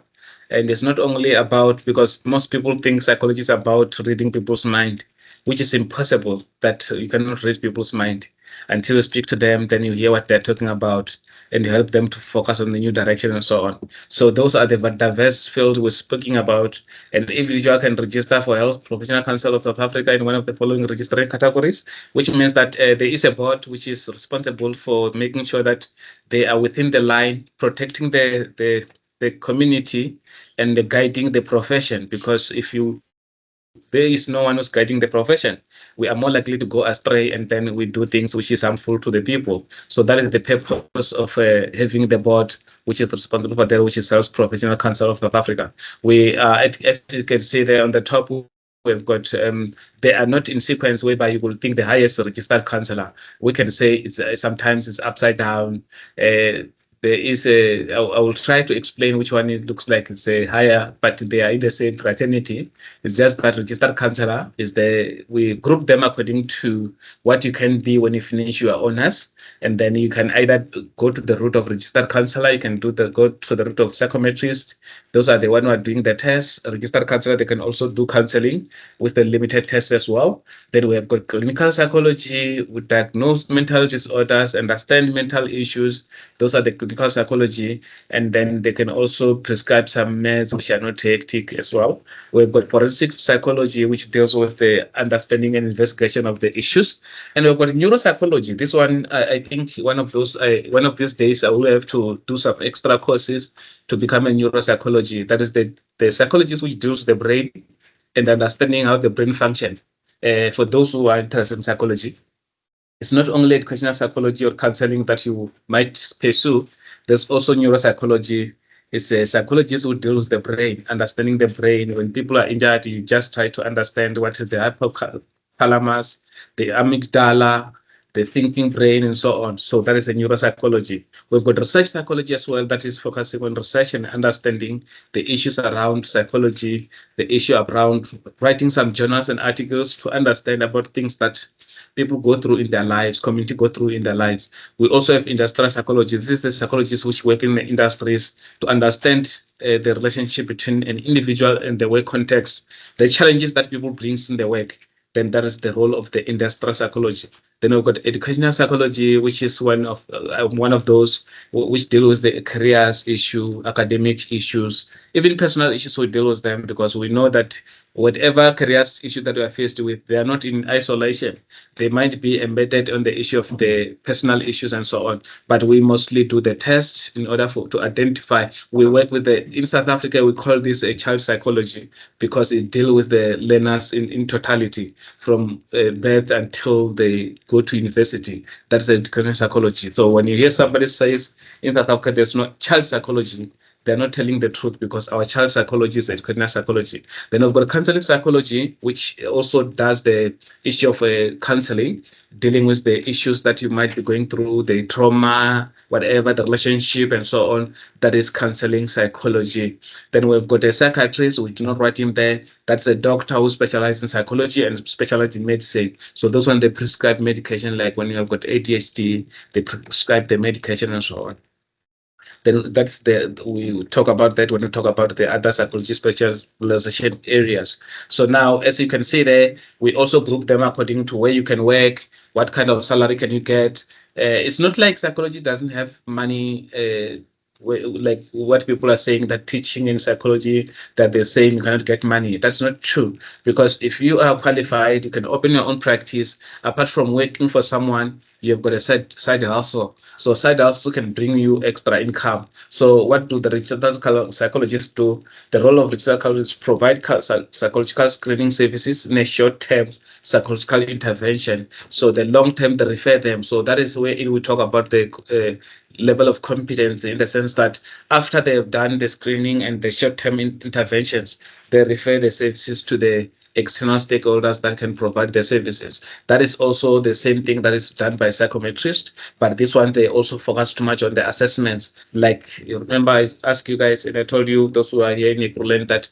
you will have an opportunity with my other 3 people that I'm training to be able to attend the assessment so that they can help you to decide on the career that you can pursue. Because you may find that your interest that you have now, it doesn't link with your personality, it doesn't link with your aptitude, doesn't link with your interest. So they will try to mold that, and then you will decide after they show you that this is your personality, this is your what. So the careers that goes with this kind of person are as follows. That is the psychometrist. That is their job, their specific job.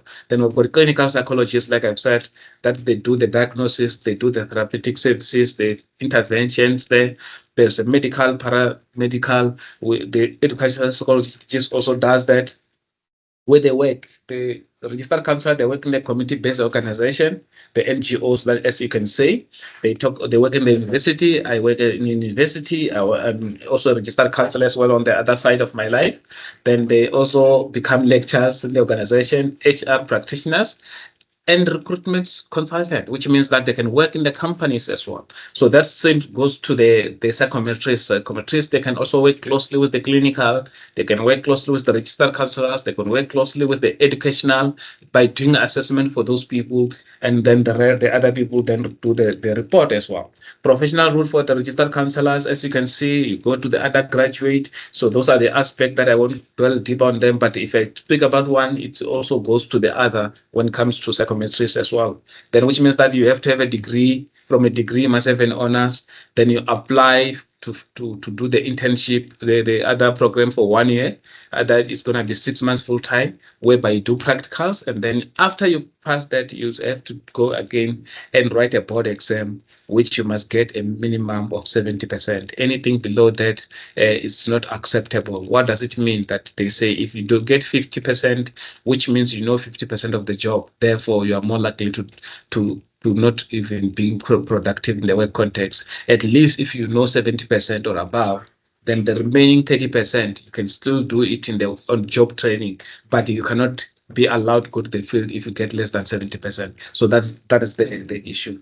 Training at UNISA, it was a BSEC equivalent. I think the psychometrics part has come back now, but it was phased out due to some challenges with the HPCSA, but now they're back to normal. They are operating the psychometrics. Like I've said, the clinical psychologist, you must have a degree, you must have an honors, you must go beyond that. You don't necessarily need to be a registered counselor and psychometrist in order to become a clinical. You can go and jump that, because that is masters. You need to study masters in order for you to become a clinical psychologist, in order for you to become educational psychologist, in order for you to become a counseling psychologist. So those are the route that you can choose after you've passed your honors. You have to do masters. You choose. It's a selection program. So only in a year, each university takes at least maximum of not more than 15 candidates. So which means that you must aim so very, very, very high, so that when you fall, you won't fall to the ground, you're gonna fall to the middle. So I spoke about the forensic, I spoke about the neuro ready, I spoke about the researchers as well. So yeah, these are the routes as well. So they are the same thing as I've mentioned, all this because they are psychologists, these ones, right? They're industrial, they're educational, they're counseling and clinical, the previous one.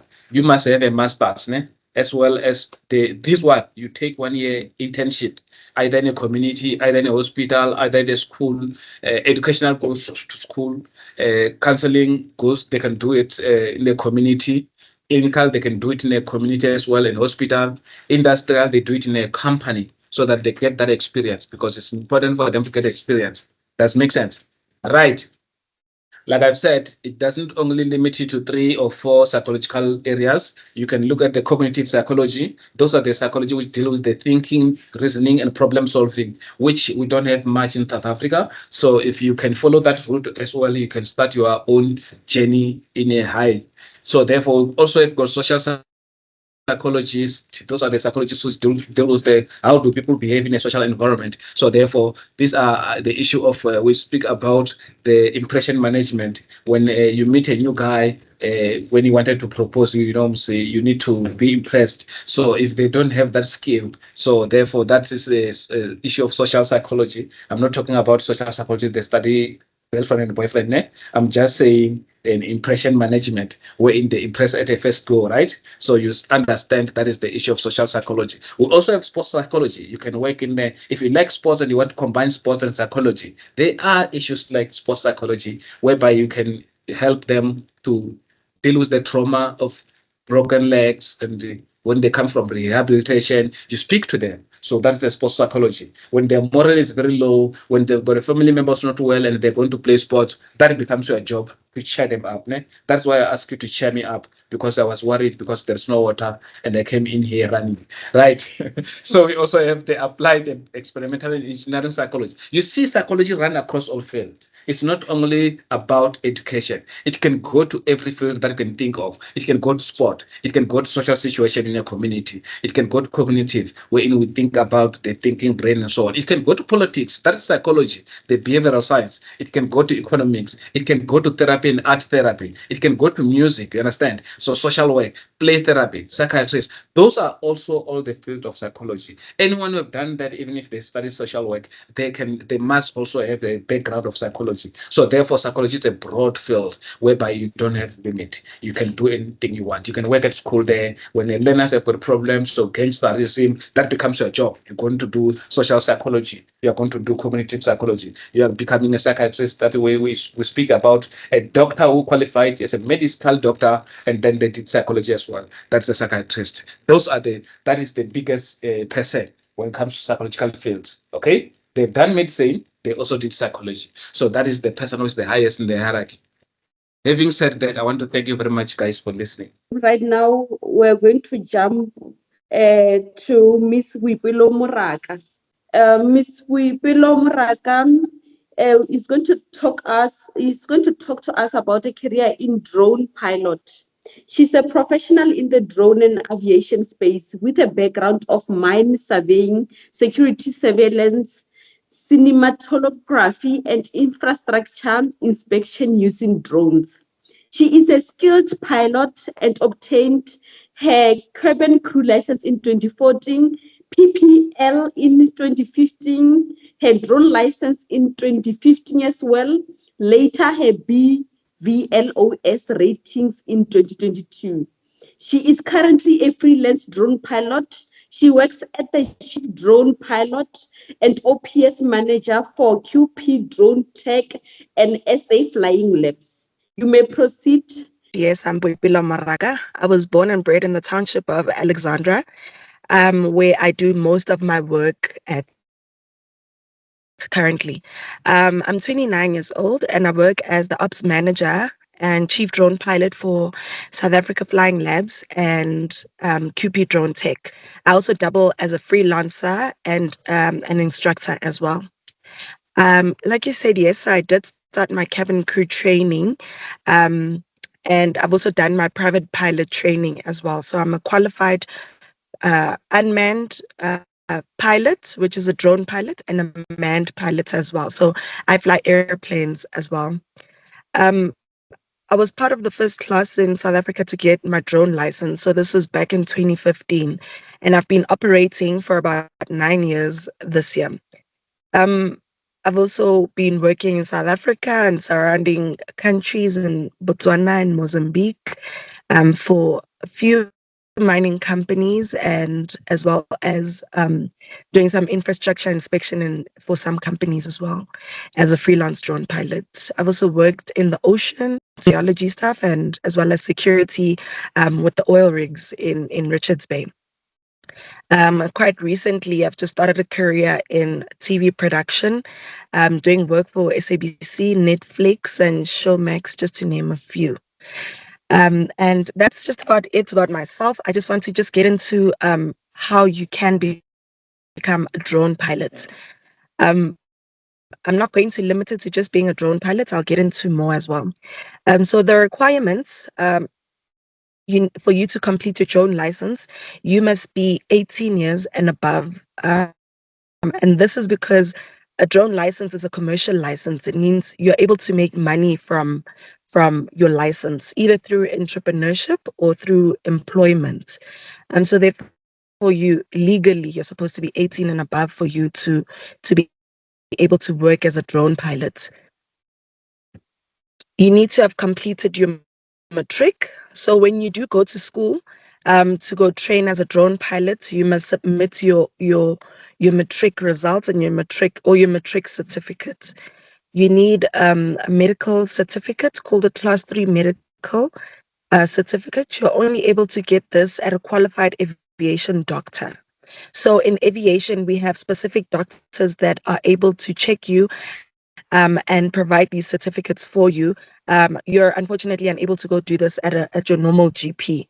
So you would have to locate an aviation qualified doctor for you to give you a Class 3 medical. For your Class 3, you need to be able, they're going to check for your x-rays, so they'll check your body. They check for your breathing, your eyes, and your vision as well. This is all because you need your ears for you to operate a drone. You need to communicate via a radio. So therefore, the radio is through sound. So they need to check that your ears, you're able to hear. They need to check your eyes as well, because flying a drone is visual. You're always having to have the drone. You always have to have visuals of your drone. So they need to check your eyes and see if you do need glasses, then they prescribe glasses for you. You need an English language proficiency. The reason is because everybody in the airspace, while flying, communicates in the universal language, which is English. So they just need to make sure that they test you through that and make sure that you're able to communicate in at least advanced English, so that you can either communicate or speak to the people in the airspace or listen in on what they're saying as well, just to keep you safe. And lastly, you need something called a radio telephony certificate. This you will get at school, or your choice of school of training. The third part about this is your theory training. So with your theory training, it usually takes about 2 weeks. And the subjects include aviation law, which is air law, construction and flight general. So you just learn basically about how the drone flies and why it flies, what assists it to fly, and how the drone is manufactured in order for it to fly. You learn about your battery fundamentals. You learn your flight planning and your navigation, meaning basically your GPS on how to read the map. If the drone is going that direction, you know what direction on the coordinates it's going. You know how to read that on your GPS and your map that is provided in the software of the drone that you'll be flying. Meteorology, which is basically the weather and the climate. You learn about that. Human performance. Human performance basically is how you as an individual are and how you are affected by the flying. So you learn about why it is that you need to be able to see the drone. So you learn about the eye, you learn about intensive, about the ears, you learn about the body and how it operates. And then you get to learn about you get to do your radio telephony class, which I spoke about earlier. How to communicate over the radio being your walkie-talkie in simple terms. How to communicate on the radio, who you'll be communicating with, in the space that you'll be flying at. There's something called a frequency where you have to dial in a specific number, just like in the radio. If you wanted to listen to Kaya FM, you then put in 95.9 there, just so you can be able to listen to Kaya FM. So same concepts works with your radio telephony. You dial in a specific number. If, let's say, I was in Alexandra Township and I wanted to fly from there, I then dial in that specific number of Alexandra Township, so I can be able to communicate with everybody else in the airspace of Alexandra Township. The fourth part is your practical training. On average, it takes about a week or two for the practicals, depending on your ability to grasp the maneuvers required by the South African Civil Aviation Standard. Just to quickly touch on the South African Civil Aviation, these are the people that basically govern civil aviation, or your everyday to day aviation in South Africa. So they set the rules, they set the regulations. They're also the ones that punish if you do break the rules, because aviation is centered, or the core of aviation is safety. We always need to make sure that everybody in the airspace is safe, the airplanes are safe, the people in the helicopters, as well as us on the ground, we are all safe. So yes, so according to the standard of SACAA, we with your practicals, you need to always be tested on the fact that you are able to reach those kind of standards. So you practice that for your practicals in order for you in the end to be tested on it by something called a DFE, which is basically your examiner, who is going to check whether your theory that you've done with the subjects that I've already mentioned, your human performance, your LO, as well as your practicals, they're the ones that make sure that you are up to standard and up to par, and then that's when your license is issued after that test. With the careers in the drone space, it's not only limited to you being a pilot. I know that I did speak intensively about the drone license and how to obtain it, but there are other careers that you can explore within the drone space, because drones are still fairly new in South Africa. There are quite a lot of things that us as individuals can sort of find space to get into. So say now, to be someone like an author in your life, or you want to be a journalist, you can be someone who's a journalist for drones. You can be someone who's maintaining the drone. So if you're into electrical engineering and the likes, you can get into maintenance of the drone, where you repair and you also get to build the drones as well. So you can get into drone engineering. you can become a software developer for these drones that we use on a day-to-day.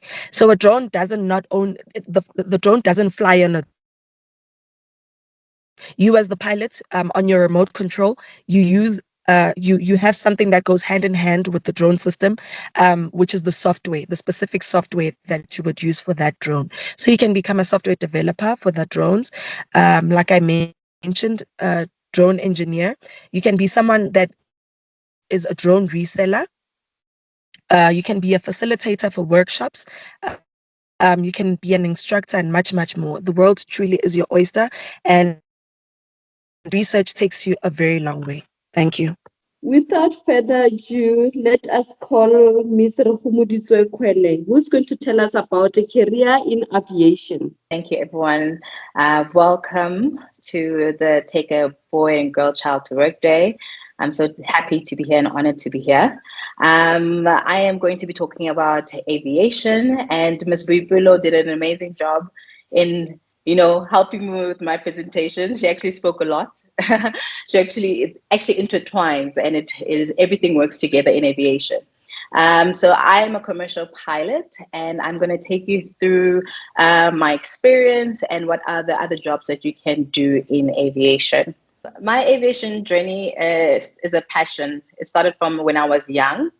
It started when I was about 13 years of age. My dad came home with a game called Microsoft Flight Simulator, and it was a computer game. So we had a computer and a joystick, and we could basically fly this game. I've always been one who likes to play games like Tomb Raider and Need for Speed. I was a bit of a tomboy, so I liked doing what boys did. I was a very independent girl from a very young age.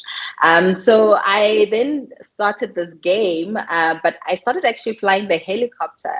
And when I flew the helicopter, it actually crashed. And I was like, okay, that means I'm not supposed to be a helicopter pilot. So then I tried the fixed wing, which is the big aircrafts, the Boeing aircraft. I flew that, and I actually enjoyed it. And I was like, okay, this is actually what I want to be. I want to become a commercial pilot, fixed wing pilot. And then after that, also what else I did was I watched shows. Back then on DSTV, there were shows like Flying Wild Alaska, there was The Aviators, and Air Crash Investigation. So during school holidays, that's what I used to watch. That's what I used to do and watch. So I enjoyed that. So what I would always encourage people is that you must always be, whatever that you are passionate about and interested in, you must always be doing research about it. And for me, that research was definitely watching shows like Flying Alaska and Air Crash Investigation. It gave me information that I needed before I even started training. So that when I started training, at least I had a little bit of information of, oh, this is what they're talking about. I understand what they're talking about. All right. And then thereafter, I became, after high school, I actually went to the Air Force, and I applied at the Air Force because at the Air Force, you don't have to pay. I didn't have funds. Unfortunately, my parents didn't have the funds saved up for me to go and study aviation. Aviation is an expensive career to follow. So thereafter, I went to the Air Force, and I went through the selection process. The selection process was basically going to Pretoria, and then they basically tested our eyes. They checked our height. We did a couple of tests, psychometric tests to see, how you think. And then we did interviews, panel interviews, and basically they were looking for only 7 students, and I was part of the group that was good, but look, we're only looking for 7 people, so please come back and apply the following year. So during the year, actually, I did nothing. I went back home. I watched a lot of TV, and but I wasn't discouraged. So I'm always self-motivated, and so during that time period, I actually went and I worked as a telecommunications officer. So I was the one that was calling you, selling you an MTN package, and trying to, sell you things. And I saw that actually I'm not a salesperson. I can't sell things, and that's not my passion. So my mom saw that, and the following year, in February, and she said, you know what, let me try and get funds for you and pay for you. And she then paid for me, paid for my flight school. And that's when I flew the first time at Johannesburg School of Flying. And the first flight I went onto a small aircraft was amazing. It was the last flight of the day. And it was like sunset time, and the sun was setting. And because it was February, there was rain, afternoon rain, and then there was a rainbow. Like it sounds like a dream. It literally was a dream. It was a confirmation for me from God to say, you know what, this is what you need to pursue. And from there onwards, I started flying. So then afterwards, I flew at Johannesburg School of Flying. I started flying a aircraft called the Piper 181, a small aircraft. I started flying it. It was fun, but the amount that my mom paid for was so small. It wasn't enough for multiple lessons. So then after that, so I didn't have money anymore to fly. So I asked my manager at the school. I said, can I please become a secretary at your school, and so that I can still stay within the environment. Again, what I always do is so that you are still gaining information, even though you are a secretary or a PA or whatever that you're doing. I wanted to still be in an environment so that I can speak to instructors and get information from them. So he agreed, and I was secretary for a couple of months. And one day when it was like raining and there was no flying at all, I was on my laptop and I then searched. I was on Facebook and it literally said opportunity of a lifetime. And I was like, what's this opportunity of a lifetime? It was basically for me to send in my CV. So I quickly fixed my CV and I sent in the CV, and they came back to me and they said, can you please come in for interviews in PE? And I was like, I'm unable to fly to PE. But then they said, okay, go to Executive, which is at Lanseria Airport. And I was able to go to Lanseria Airport and go in for interviews. I went through my interview sections, and then I went through 3 interview sections, and then eventually, by God's grace, I got selected to be the cadet pilot for ExecuJet. And they basically sponsored my entire flying career, basically almost everything. So it is my frozen airline transport pilot license. So in 2013, they took me to 43A school, which is in Port Alfred, and I was there for about 15 months. And I got a lot of experience. I flew Seneca, which is a twin engine aircraft, and I eventually got my frozen airline transport pilot license. It's frozen because you've got all your subjects for airline transport pilot license, but you don't have enough hours for it to be an airline transport pilot license. Therefore, I've got a commercial pilot license. All right. So then I came back to Johannesburg, but unfortunately, the company didn't have a job for me, a flying job for me when I came back. So I stayed again in the company, and I worked as a ground dispatcher. So basically, ground dispatcher is one that we would get bar boxes. So let me just backtrack. This company flies for, it operates private aircraft.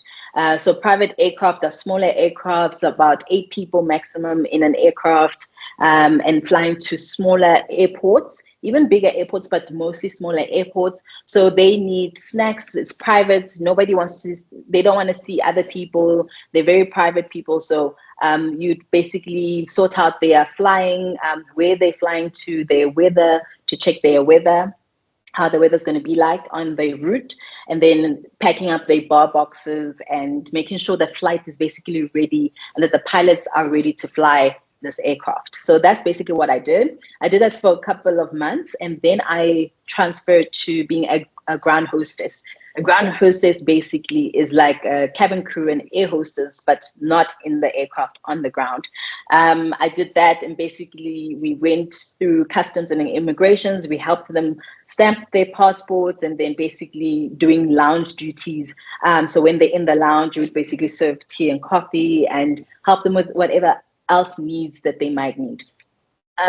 So that's basically what I did. I did that for a couple of years. And then after that, you know what, I started writing motivational letters because, again, I didn't have money. This job didn't pay me a lot of money.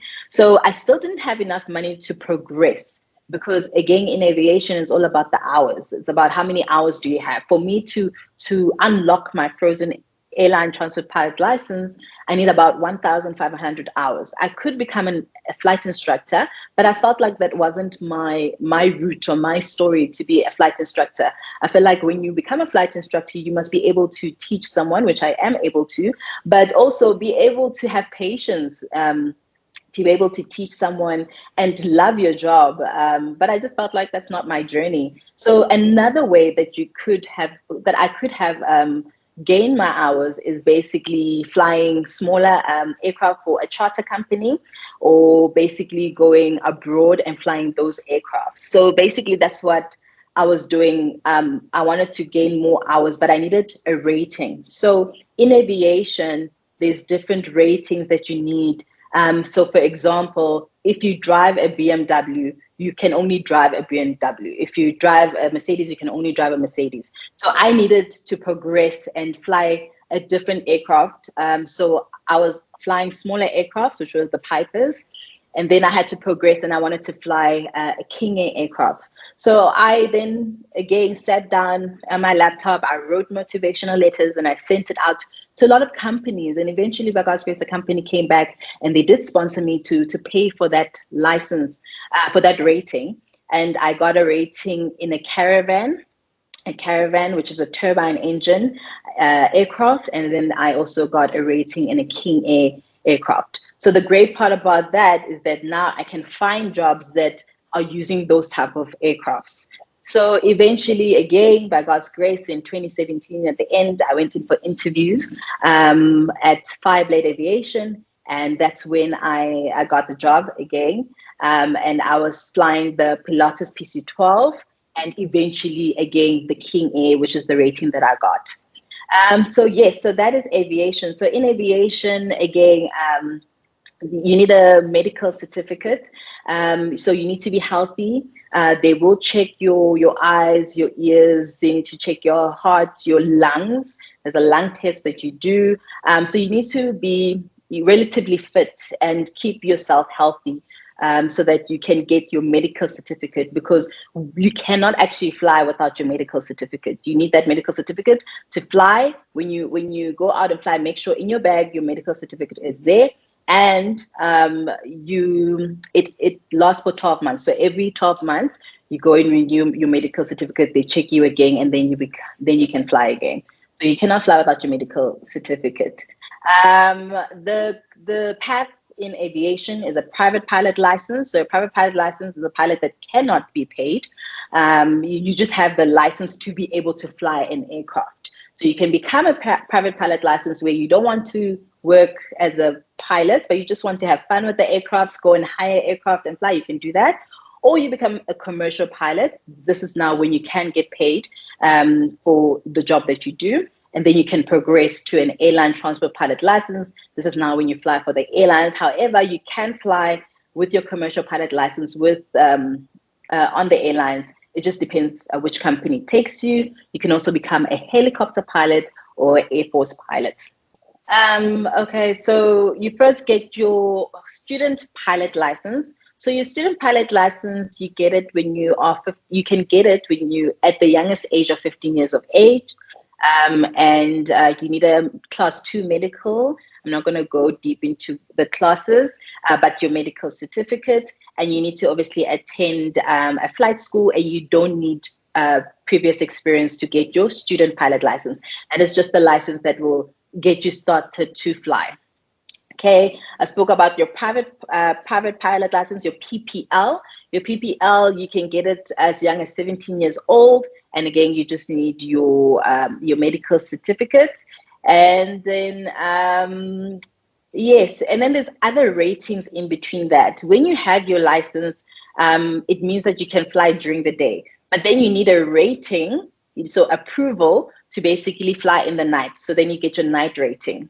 And then you also need to now get approval to be able to fly not only on clear skies, but also fly when the weather is bad. So therefore you get your instrument rating. So there's different kinds of ratings in aviation that you will continue doing it. What I like about aviation is that you're continuously learning. So you must have that personality of wanting to continuously learn. You must always want to do something new. With aviation, like I always tell people, is that you mustn't be stuck. You mustn't be one type A personality. You must be able to adapt, to adapt to changes. Aviation is about adaptation to different environments. So firstly, you're adapting to the fact that you're constantly learning, you're constantly studying, but there is fun to it, obviously, because when you're in the aircraft, when they're sitting in the front, you're also looking at manuals and you're looking at which route or highway, as people would say, can I go today? Oh, there's a cloud in front of me. Can I go to the left or can I go to the right? But how's the weather affecting me in that situation? So you're constantly learning and you're constantly adapting to different scenarios and different changes in the situation. Okay. Let me just move forward. I'm just looking at my presentation. Yes, like I said, you need 1,500 hours to become an airline pilot.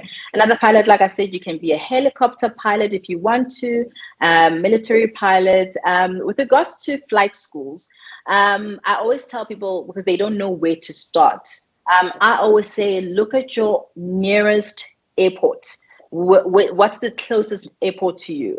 Is it Lanseria Airport? Is it Rand Airport, or is it Grand Central Airport? If you're living at other states, you just look at the closest airport. Then you go to that airport, take a Saturday off and look around at flight schools. Go to the different flight schools, ask the instructors, ask the students, how's the school, and then ask them questions on the amount it's going to cost. Do they need accommodation? There's some flight schools that don't need accommodation, and there's other flight schools that do. I went to 43S school, which needed accommodation, so I stayed there. It felt like I went to university, and we had classes every day. Whereby if you go to your nearest flight school or airport, you drive there whenever you have a flight or whenever you have your ground school. So how to look for a flight school? Just go to your nearest airport, go there, talk to them and ask them questions. Okay, and then the subjects in aviation, as it was spoken, there is about 14 subjects. There's aircraft technical in general, which is about the actual aircraft. You learn about the engines, you learn about the tires, you learn about, how the pressure works in an aircraft. Air law is the law, aviation law, as many things have law, aviation has law. And then flight planning, how to basically plan a flight, the routes, the highways, as people would say. You learn about the highways and you look at maps, how to read a map in aviation. Human performance, like how does flying in an aircraft affect your body? Sometimes it can make you unstable, about the ear, the balancing in your ear, your eyes. At night, are you able to see the vision? When you're landing, does the airfield become small or does it become big? Are you able to see the difference in perception when you're landing at night? Those type of things with regards to human performance. Meteorology is about the weather, understanding the different types of clouds. Is this a rain cloud or not a rain cloud? And what are the winds that are going to affect an aircraft? Is it going to slow down the aircraft, or is it going to make us go faster? Navigation is also part of flight planning. It's about the route, like a navigation, like GPS, how to use a GPS and all the frequencies that you should be using. principles of flight, basically how does an aircraft fly? There's how does it move forward? How does gravity affect it? What propels it forward? Radio aids is about the radios in the aircraft, and there's just so much more that subjects. So with regards to subjects, that is the aviation subjects that you will learn at school. And what I want to touch on is what are the subjects that you could study or that you need when you matriculate. It is maths, pure maths, science, and geography. I didn't do geography, but it is beneficial to do geography. The reason I say that is because when you do get to flight school, you do learn about meteorology, but if you have geography already, excellent. If you do not have it, but feel like you still want to study aviation, you can still continue with aviation because you will learn about geography through meteorology at flight school. Yes, I would also recommend that you attend air shows, be out there. If you're really passionate about aviation, go to air shows, follow aviation platforms on social media, follow airlines. There's so many airlines. Look at the airline that you would love to go and fly for one day. And again, you don't have to end up at an airline. You can also be a small pilot, a private pilot, for small aircrafts. You don't have to end up at the airline. But again, I always say with airline, they structure, you know when you're going to fly, when you're in the airlines. You know that, okay, you've got a schedule that I'll be flying this week 3 days, I'll be off for 2 days. You know that it's set and it won't change. With other, if you're adaptable to change, it's about charter flying. Charter flying, it means that they can call you today. They can call me today at 2 o'clock and be like, can you please come fly? But make sure that obviously you are well and okay, you've rested enough, and then you'll be able to fly. So with the charter flying, it's unstable schedules, but with airline flying, there's a schedule, you'll know when you fly. And so it depends on you, which part of aviation you want to end up in. I've spoken of cabin crew. You can also become a cabin crew or air hostess. A school that you can look for that I know to study air hostess is Cranfield Aviation Training. It's in Fourways. I don't know much about air hostess, but that is a great option to fly for. There are a lot of road shows. So basically, airlines like Qatar and Emirates would come to South Africa looking for cabin crew. You don't have to have experience. They want to see who you are as a person, and then they test you. And if they take you, they will train you. So there are companies that will train you from zero experience, but there are some companies that may need you to go for training and get experience before they hire you. You can also become an aircraft engineer. I've got so many female friends who are aircraft engineers.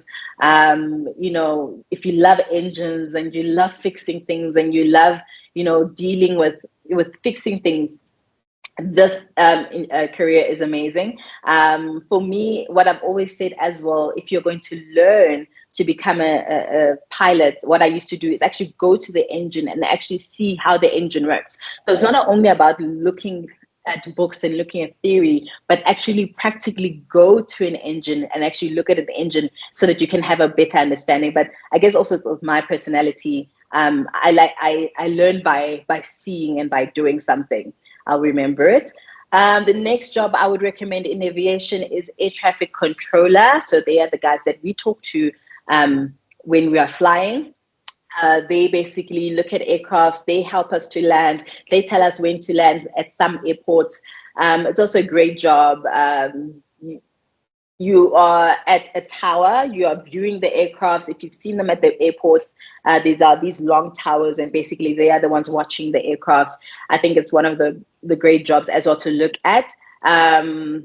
Air traffic controller, flight dispatcher. I've spoken about that. Basically, you help the pilots to basically plan their flights, to plan their routes as well. If they want to go to Cape Town today, then you tell them, okay, this is the best route. This is the chart that will help you to land. And you can become an aircraft salesman. You could be selling aircraft, so you don't have to be a pilot. You can also be selling aircrafts. If you love, the private jets and how they look like, you can basically you can study aviation business management, and that degree will basically help you to basically also become a salesman in buying and selling aircrafts for companies. That's also an amazing job. And yeah, I think that's it. In life, you can either be the pilot or be the passenger. It's up to you. I hope that helped, and I wish you all the best. And thank you so much for having me part of this presentation. Our lady here who is coming to present, Masego Ngema. Thank you so much. I think you guys today are blessed to have 3 pilots in the forum. Myself, I'm a pilot as well. And I do have an aviation background of more 20 years now. So I do wear double caps. So today I decided to speak about the military aviation. I'm also in the civil aviation, just like Mr. Khumoditwe and my other colleague, Wipilo, who's flying drones. But I'll touch a bit on military aviation. So everything has been said about aviation, and it is indeed, everything is intertwined. The only difference with the military is that the military is like a world within its own world. We do things differently. Half of my life in my aviation career, I've spent in the Air Force. Okay, yeah, this is just to make it easy for the students, because when you speak of a PC-12 or a King Air, some of us when we were young, we didn't have a clue of what kind of aircraft are those. And it is important that you also go to air shows, like she said, and familiarize yourselves with these aircrafts, because those are some of the technical questions that you get asked in the Air Force interviews. Many people, when they see people wearing soldier uniform, they say they are in the army. I'll just like to define what the whole SANDF is made up of. So the South African National Defence Force is one of the largest organizations that is divided into those four armed forces you see on the right. So it's the Air Force, which are soldiers that are in charge and in control of the airspaces. They are the defenders of our South African skies. And the SA Navy, usually see them wearing pure white clothes. The uniform is nice and clean. Those are the soldiers that are in charge of the maritime or the sea, the South African waters. And you find them mostly in the coastal areas, your Saldanha Bays, down in the coast. And then you have the SA Army. They're wearing brown colors. That is, they associate the color with the color of the land. So these are soldiers that are on the land doing groundwork and are defending us, the people on the land. And the South African Health Medical Services, those will be the ones that are wearing the red berets with the camouflage. Those are in charge of the medical services within the Defence Force. Remember, I said the Defence Force is a world within its own world. So your SAMs, your doctors, your optometrists, all the medical professions, they are found at the SAMs, which give services to the military personnel. So I'll mostly be focusing on the Air Force, because that's where I got my experience from. Immediately after school, I joined the Air Force. So just a bit of background of the Air Force. That's the emblem, and it's got an eagle. Eagles, we know, they're animals that flies high above the storms. So it is believed that the Air Force of South Africa are high flyers. It was founded in February the 1st of 1920, and it is the second oldest Air Force in the Commonwealth. The main aim of the Air Force, like I said, it is to protect the Republic's airspace through its air operations and capabilities. There are approximately 10,815 active members. That will include your permanent force members and your reserves members. People that work for the reserve force are usually, you also do go through training. It's just that you don't work a certain number of days that the permanent members work. So like in a month, they will call you up to come and serve for, say, 16 to 18 days. So the Air Force has currently about 228 aircrafts throughout the whole of South Africa, and every base has its own aircraft according to the different missions they have to perform. The current Chief of the Air Force is Lieutenant General W.S. Mbambo, who is a mission controller. by qualification. And one of the interesting facts is that he also holds a master's degree and some of the international degrees. But these masters, he actually graduated from UNISA last year. And he's the second Black Chief of the Air Force since 1920. So the Air Force, it's so huge. Like I said, there are 228 aircrafts. I'll just explain a little bit on how they are divided in two lines. Reho mentioned that when you join the Air Force, you need to know what kind of aircrafts you would like to fly. Are you a helicopter material or are you a fixed wing material?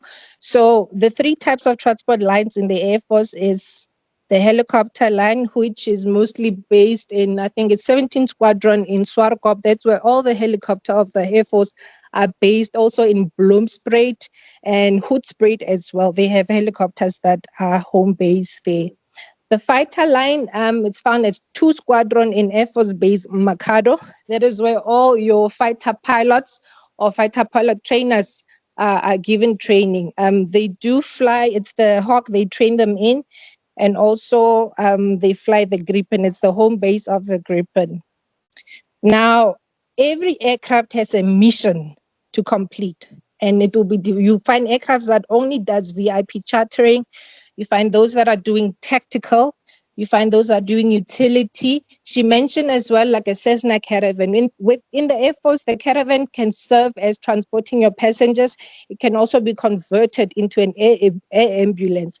Remember, when we say they fly missions, they're not flying the public. But then you find that soldiers are going to war and they deploy these aircrafts to war in order to say maybe there's an injury or a casualty. One will convert that caravan into an ambulance to transport the members that are injured. So that falls under the utility. And also trainers. The Central Flight School for the Air Force is at Langebaanweg and they fly the PC-7s. So in the VIP squadron of the Air Force, a few weeks ago, you guys might have seen in the skies that big Boeing 737, which is the presidential flight. It's the aircraft of President Cyril Ramaphosa or any other president within the republic. It's controlled and is being flown only by the Air Force pilots. So you have aircrafts like the Falcon 50, the King Air 200, Citations, PC-12, and the Caravans. Depending on the number of demand they want, say maybe they, like she said, they needed 7 pilots. If there's a need for 2 pilots to go and fly the president, they will choose those 2 pilots from the fixed wing pilots. Remember I said you need to choose if you want to go the helicopter line, the fighter line, or the transport line. The other missions for the aircrafts that are within the Air Force, it's those that display attack and cargo. For a cargo aircraft, we see on the right, there's that Cessna 130 Hercules. It is one of the biggest aircrafts in the Air Force, and its mission really, it is to carry the soldiers, the paratroopers, to carry cargo. It works as a tactical aircraft. You also see the Roy Falk, that nice helicopter on the left side. The Roy Falk is also an attack helicopter. What's so nice about it, it was manufactured from South Africa. I think it was Denel that manufactured the aircraft, and it's still operating. You find it mostly in the DRCs where most of our soldiers are deployed. And then for our trainers, the beautiful, I think, they're flying in a formation there. It's the PC-7s that we use in the Air Force. These are the Falcons. It's the aerobatic team of the Air Force. Usually at Air Force, they display their capabilities and performance of their aircrafts for entertainment purposes. The Falcon is based in Bloemspruit, and also the Gripen. I spoke about that. It's in 2 Squadron in Makado. It also does war activities in the Air Force. I had to go dig deep for that picture. It's an old picture. Like I said, I've been in the aviation industry for the past 20 years. This is when I joined the Air Force, and I'll explain how it works to join the military. So pre-military, I used to attend air shows and also aviation camps. And I served a few months as a volunteer in the Siandiza Air Force youth program. That was the awareness program of the Air Force that was designed to, visit schools like we're doing now, sharing information on careers within the Defense Force, sharing the knowledge and information so that you guys could make informed decisions when coming to the Air Force. And the other thing I need to emphasize on is passion as well. Most of the speakers spoke about passion. You cannot be a soldier if you don't have a passion to serve, if you don't have a passion to, be an obedient person. You will not survive there if you're not a passionate person. It doesn't matter what career you're choosing. Everybody in the Defense Force starts as soldiers. So back in the days, they used to advertise in the newspapers. I remember I also filled up the pilot navigator position because that was my first option. I wanted to be a pilot within the Air Force. Reho said to become a pilot in the civilian sector, it's really expensive. And I think I've explained this in a presentation I did as well last week. If you have money, it's okay, you can go through. But then from most of our Black communities, we are not really from rich families. So you'll always seek, for companies or institutions that are giving you bursaries. So the Air Force is one of the best options if you want to train to become a pilot. It's a long journey. It's a long process because once you're in, the training are differentiated into different phases. I know when you sign in a contract, when you're in the Defense Force, like if you want to become a pilot, they take you for training. You go for your ground schools or for your flight training, for your line training.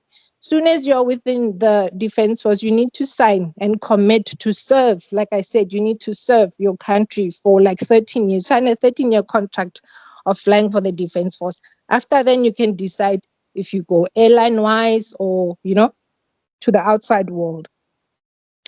The selection process, it's already been mentioned that it's also, next page. Oh, that page, sorry. The psychometric test, the Vienna test, the medical exams, and the personal interviews. This is just the methods they use in order to, choose the cream of the crop out of the selected people. Remember, a whole of South Africa is applying. So you really need to have highest marks, and I'll tell you about the requirements later. So the psychometric test, like it's explained, and one of the psychologists also explained that they test your analytical thinking and problem solving. And with the Vienna test, you sit in front of a computer that is attached with, there's got pedals that are attached to it. What they're really checking is your eye-to-hand coordination and your stress management level. The medical exams are conducted by our health professionals within the Defense Force. They don't send you to go to the aviation medical practitioners outside. We already have our own medical facilities and institutions within the Air Force that does those exams on the soldiers. So the physical fitness, you need to be a highly fit physical person. Your height, your weight must be within those limits, your eyesight and lung function. And also you go through that personal interview. Now, most students, they make it to like the third level and you find that they fail. I actually failed my medicals, but I couldn't understand why. But when they explained to me that when you do these measurements, you have to be a certain height, your hands must be a certain measure, mainly because of the type of aircrafts they are flying. Like in the civilian, when we train with a side-by-side. In your Cessna 172s, your instructor is sitting next to you. But while you're in the Air Force, they train in one way. The instructor sits in the top cockpit and your other pilot or trainee sits in the front. And it's basically because of the type of aircrafts they're flying. And I put those pictures of those people there because I did my training with them. Some of them, we started with the ATC line and then later converted. The other two guys, they later converted to becoming pilots. So we have what we call, next page, the SMSDS program, which is the Military Skills Development Services. So the SANDF developed this program for the youth in 2003. I think back in the days, long pre-apartheid days, you know, when you finish school, automatically people were joining the Air Force. So it's more or less a similar initiative.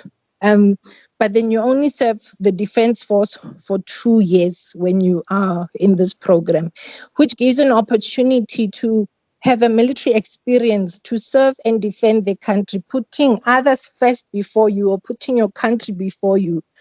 And one of the nice things about the military is that you're compensated from the first day you are coming to training, and you get medical benefits. There's the mess benefits, which include your food and accommodation. You really don't pay for anything. Once you're in, you get money, you get sponsored, there's allowances. They even take you to school, by the way. Some of the we call them masterings that are within the Air Force. Say maybe you want to be a musician.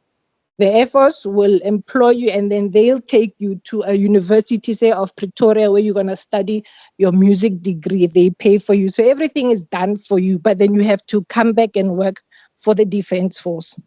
So the BMT, which is the basic military training, and that's me on the right picture, the lady, the first lady in the flight. You do it for 6 months. It's now 6 months. It used to be 3 months, but they've extended it because nowadays they only take 1 intake per year. So training in shooting, you go to shooting ranges, they teach you different types of guns. You go to what we call survival course, where you run in the mud, do obstacle courses. All those things are done within these 6 months. And there's parade and marching, drilling, physical education, and military subjects. The aim of this program is really to militarize you. It like removes the civilian person in you. You know, you become disciplined, you keep time management, all those attributes that goes with being a soldier. So some of the special trainings, next page, that are within the Air Force, we mostly speak of pilots, navigators, and ATCs, but there's really a lot.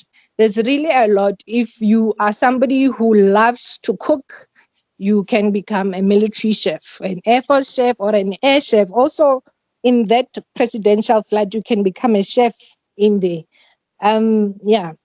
You can become a flight engineer. There's communication, flight ops people, ground operations. There's firefighters. You can work in the HR, hospitality. I spoke of musicians. There's protection services. If you like, I know the use of drones are also forming part of the protection services, where you work at borders, but you're doing like aviation security work.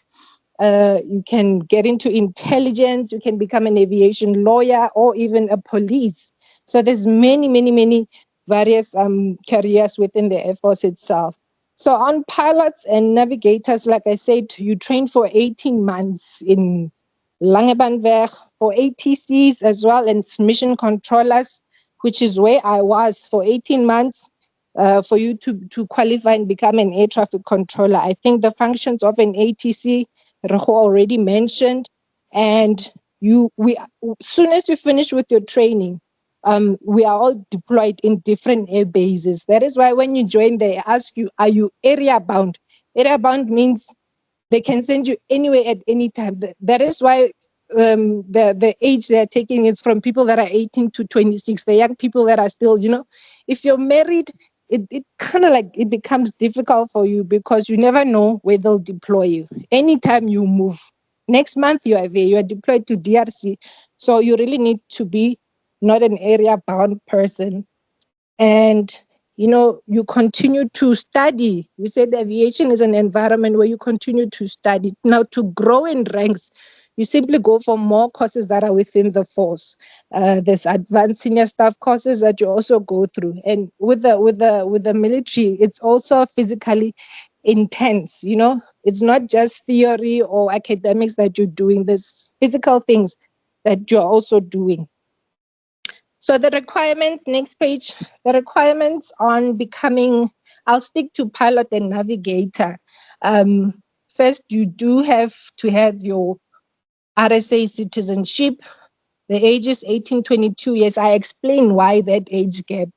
It's very difficult when you deal with people that are a bit older than 22, 26.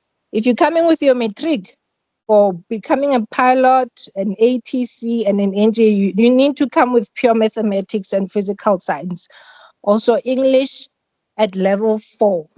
Geography as an additional, but those are the 3 most important. This is for the core masterings that I've spoke to you about. And then if you're coming with a degree, say maybe you come with your diploma or degree, the age they extended now to 26. Reho spoke about having a commercial pilot. You can come with your commercial pilot as long as you are within 18 to 26, they can come and train you. And the difference between civil aviation and military aviation, with civil aviation, there's a number of licenses that you need to acquire. In the Air Force, when you're trained, you only operate on a military flying license. It's not divided into PPL or CPL. It's just one military flying license. The only thing that you're doing is those ratings, where you choose where you want to fly or what kind of aircrafts you need to fly. And therefore, you need not to have any criminal record. You need to be medically fit, no tattoos that are visible on your body. And this, they'll really check when you go for those interviews. So if you have to cover it up or remove it. Also, no hearing impairment. You must have a 6 to 6 eye vision. The pilot height, this is where most people really don't make it on the selection process. You have to be minimum 1.6 meters and 1.9 meters maximum. I've sent a lot of kids, they come back with negative feedback that I've been applying for the past 3 intakes. I don't get selected. Some of the things in your body you can control, some you can't. If you're short, you're short. If you're 1.6, you're 1.6. There's nothing you can do to make yourself 1 inch taller, or you know what I mean. And the pilot weight as well, these ones are controllable. I had kids that say, I didn't make it because they say I'm underweight. They say I must go and eat pap and the like. So you must be within those limits. So yeah, that's basically what the Air Force does. And apart from military work, there's also like charitable works that the Air Force does. They're supporting, during disaster reliefs. Who's flying those people out of the disasters? They are deployed to places like Mozambique. They go and assist on national duties. There's a lot that they do really. And military, I can say it becomes a lifestyle for a person. Like I said, if you don't have passion to serve people, to take commands, to become in that strict and defined environment, you'll not survive the military. It will be tough for you. But otherwise, it's a positive thing. The military is, when I say it's a lifestyle, you find things that, things like the parades, the air shows. You're always involved in these activities. And that's what makes aviation simply so nice. And it keeps you together with the people that are aviators close to you. On that last page, that picture was actually taken a week or 2 weeks ago with the new chief of the Air Force at one of the military bases. Apart from being like an ex-former member, I'm still within the Air Force, but serving now as an executive, as a member of the executive of the SAF Spousals Forum. So there's always activities that we're doing with the Air Force. When you get these presidential flights that are coming, we always go and assist in receiving the delegates. And so, yeah, it's never really ended with the Air Force. If you're a civilian, there's another friend of mine there. She's also flying for the SAA, but she's still serving as a reserve force member. So it doesn't mean when your relationship or your contract is done with the Air Force, you can go. It's a military family. It's an Air Force family. You continue to serve, continue to volunteer, you continue to become part of the Air Force family. I think I covered everything so far. Thank you. I'm going to call Dr. Wakaba, who's going to tell us about career in medicine. I'm just going to read her summary quickly. She obtained her Bachelor of Medicine and Bachelor of Surgery at Medunsa in 2005. She currently studies postgraduate diploma in occupational medicine at the University of Pretoria. He's currently working as a primary healthcare general practitioner in private practice since 2013. Can we kindly alert the importance of mathematics as well to the learners, please? My name is Dr. Bukaba. I am a general practitioner in private practice. My role as a general practitioner in private health care is to provide the first point of contact for those who are ill or injured, to treat all common illnesses, as well as to know when it may be necessary to refer a patient to a hospital or to other services for more specialized care and treatment. To become a medical doctor in South Africa, the first step is to satisfy entry requirements for one's preferred school of medicine with good grades in pure maths, physical science, or life science and English. Places are always limited, so you need to work hard in school to pass your matric with good grades. From that point, the successful candidate must then complete 5 years to 6 years of medical studies. Upon completion of studies, to become a medical doctor, a student will have to obtain an MBCHB degree, a medical degree in surgery and medicine.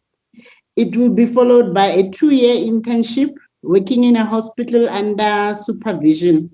Then there's 1 year mandatory period of community service. Upon completion of community service, one can now apply for a post in public sector or private sector, open their own private practice, or maybe apply to study further and become a specialist. In the medical profession, the health of a patient is of vital importance, and there are certain characteristics that you need to possess to become a good family physician. You must be great at maintaining patient relationships, good communication skills, and be a good listener. You also need to have good bedside manners, which involves being warm and welcoming when talking to your patients and providing care.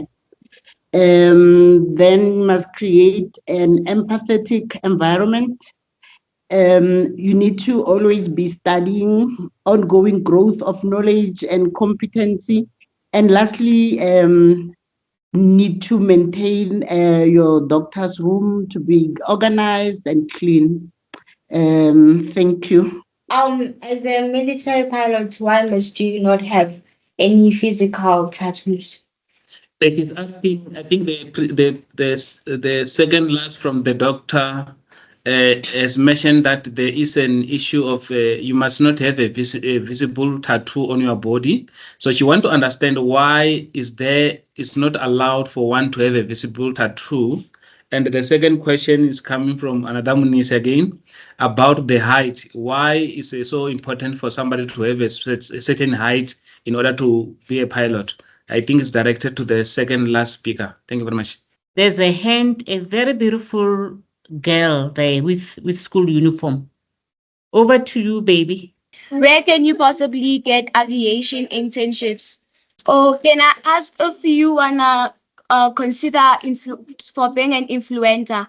Do you have to study for this, or it's just you expressing your character and who you are?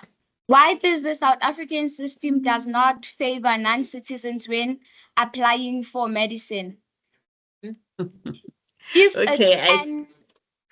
if it's possible to study, what other career fields can I look into that will most benefit me the most and make me comfortable at the time? I want to ask her, is it necessary to go to university to be a pilot, or you just have to go to a flight school? Okay, thank you. They're listening, ne? They will respond. And the other one, I see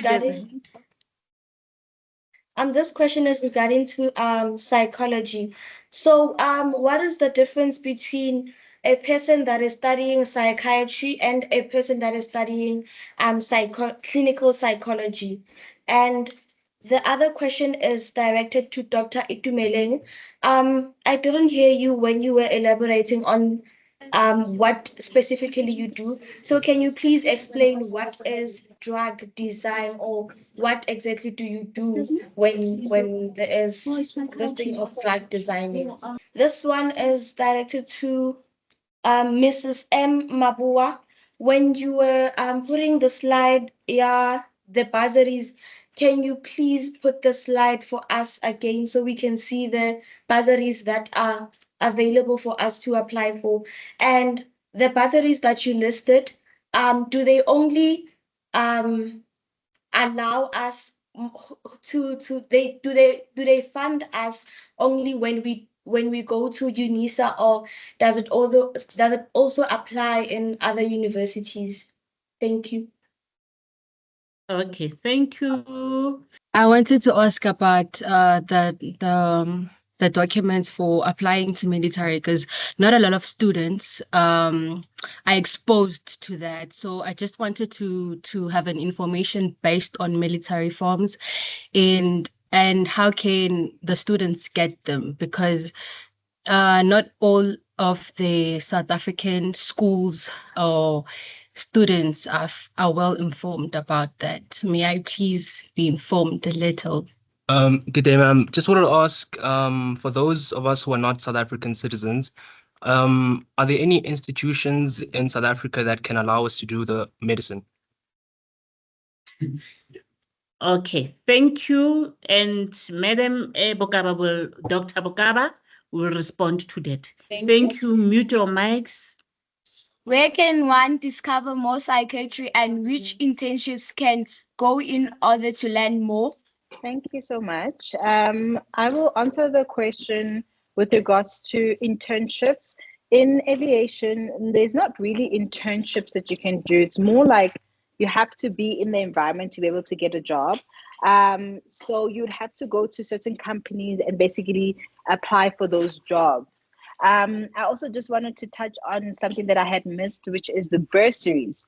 Where you can find bursaries, you can go to the South African Civil Aviation Authority website, so caa.co.za, where you can find bursaries. They usually come out later during the year, so you need to continuously check the website for that, as well as TETA, so the Transport Education Training Authority, so teta.org.za. That's also another platform which also gives bursaries for those that do not have cash. And obviously the third option would obviously be going to the military as well. The question with regards to the tattoo, I know some companies say that the tattoos don't have to be visible. And I know some companies also say that you have to basically disclose that you have a tattoo. So I'm not actually quite sure if they are like the military, as to they say you don't have to have a tattoo completely. So that's what I know. I'm not sure. I just can't remember the third question that was asked. I think the question which was addressed to me was about the difference between psychiatrists and clinical psychologists, if I'm not mistaken. Right. Like I've mentioned, clinical psychologist is a person who is trained about the mental health only. Okay. This is the only person who did the mental health, the study of psychology, specifically dealing with the mental health and the mental issues. While the psychiatrist is a medical doctor who is specialized in mental health, understanding physiology, how the brain function, what is inside the brain. He knows all the things, the neuron and so on. So this is a medical doctor, but also have an aspect of psychology in him. He can prescribe medication for mental issues such as depression, ADHD, and all those disorders that you may think of. Also, the clinical, they are limited, but they cannot do as much as deeper as compared to the psychiatrist. The psychiatrist, they also have, mostly the clinical, they also have an aspect of giving therapy.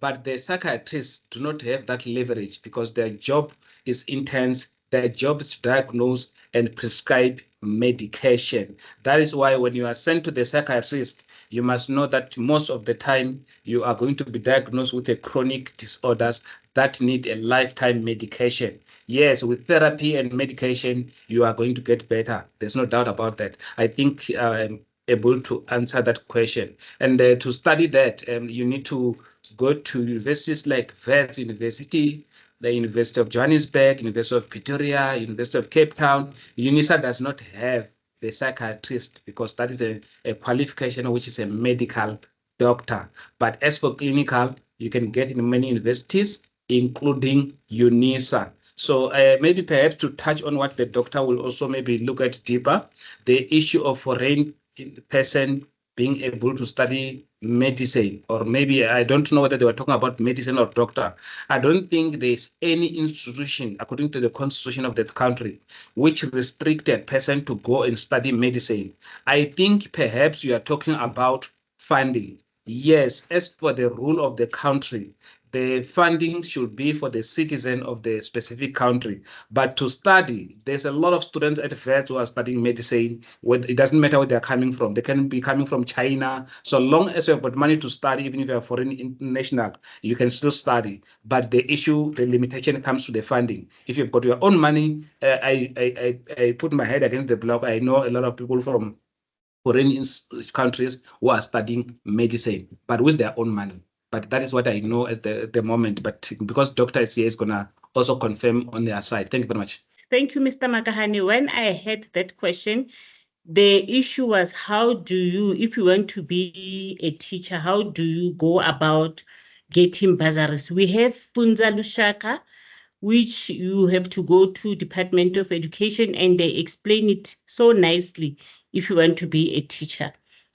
And we also have other bursaries from social development if you want to become a social worker. We have NSFAS, which you have to apply if you are at the university. We have council bursaries that are being offered at the universities, especially at UNISA. We have EduLoan or Fundi that you can apply for, and we also have SITA or the SITAs, the bank SITA, where you can apply for your bursaries. Thank you. And thank you. You can, I don't know who have shared, I think it's Ms. Maboa. Then you can unshare. And now I'm going to call Doctor to respond. I'm going to request Dr. Bokaba to respond. Hello, I think the psychologist covered that question accurately. We had a lot of foreign students studying in the medical school, and there were no problems with that. The problem is mainly with the funding. Their fees are usually a little bit higher than ours. I think maybe they are not subsidized. But it's a very administrative question that we can't give you a very accurate answer. But as far as I know, anybody can apply to a medical school as long as they qualify. Doesn't matter their nationality. Right now, we are going to call Dr. Pitwane. She is a senior student counselor of Gauteng region. She's going to give us vote of thanks. Thank you to all the speakers who appear in our program, and we appreciate your time that you took to come and speak to our learners, and also everybody who was behind the scene organizing this to make it fruitful to our learners, and teachers who brought our learners to school, to university. We really are thankful to you for having taken time so that you can expose your learners to what we are offering as the university, different careers that our speakers shared with our learners. It's very, very vital that you did that. We are so thankful that you took time out of your busy schedule to do that. I'm not going to thank each and every one of you who is here so that our learners can go out and explore some of the services that we are having so that they can have time to be able to go back to their schools. On that note, everybody who's here, thank you, and I appreciate you. Now it is for time for our learners to do the walkabout in our centers, registration, the labs as well as the library. Thank you so much, colleagues. Thank you so much, our guests of the day, our learners, our teachers. Thank you so much for making this a possibility. We appreciate this workshop. Is so insightful and informative, and it will assist our learners. The workshop is now closed. Thank you so much.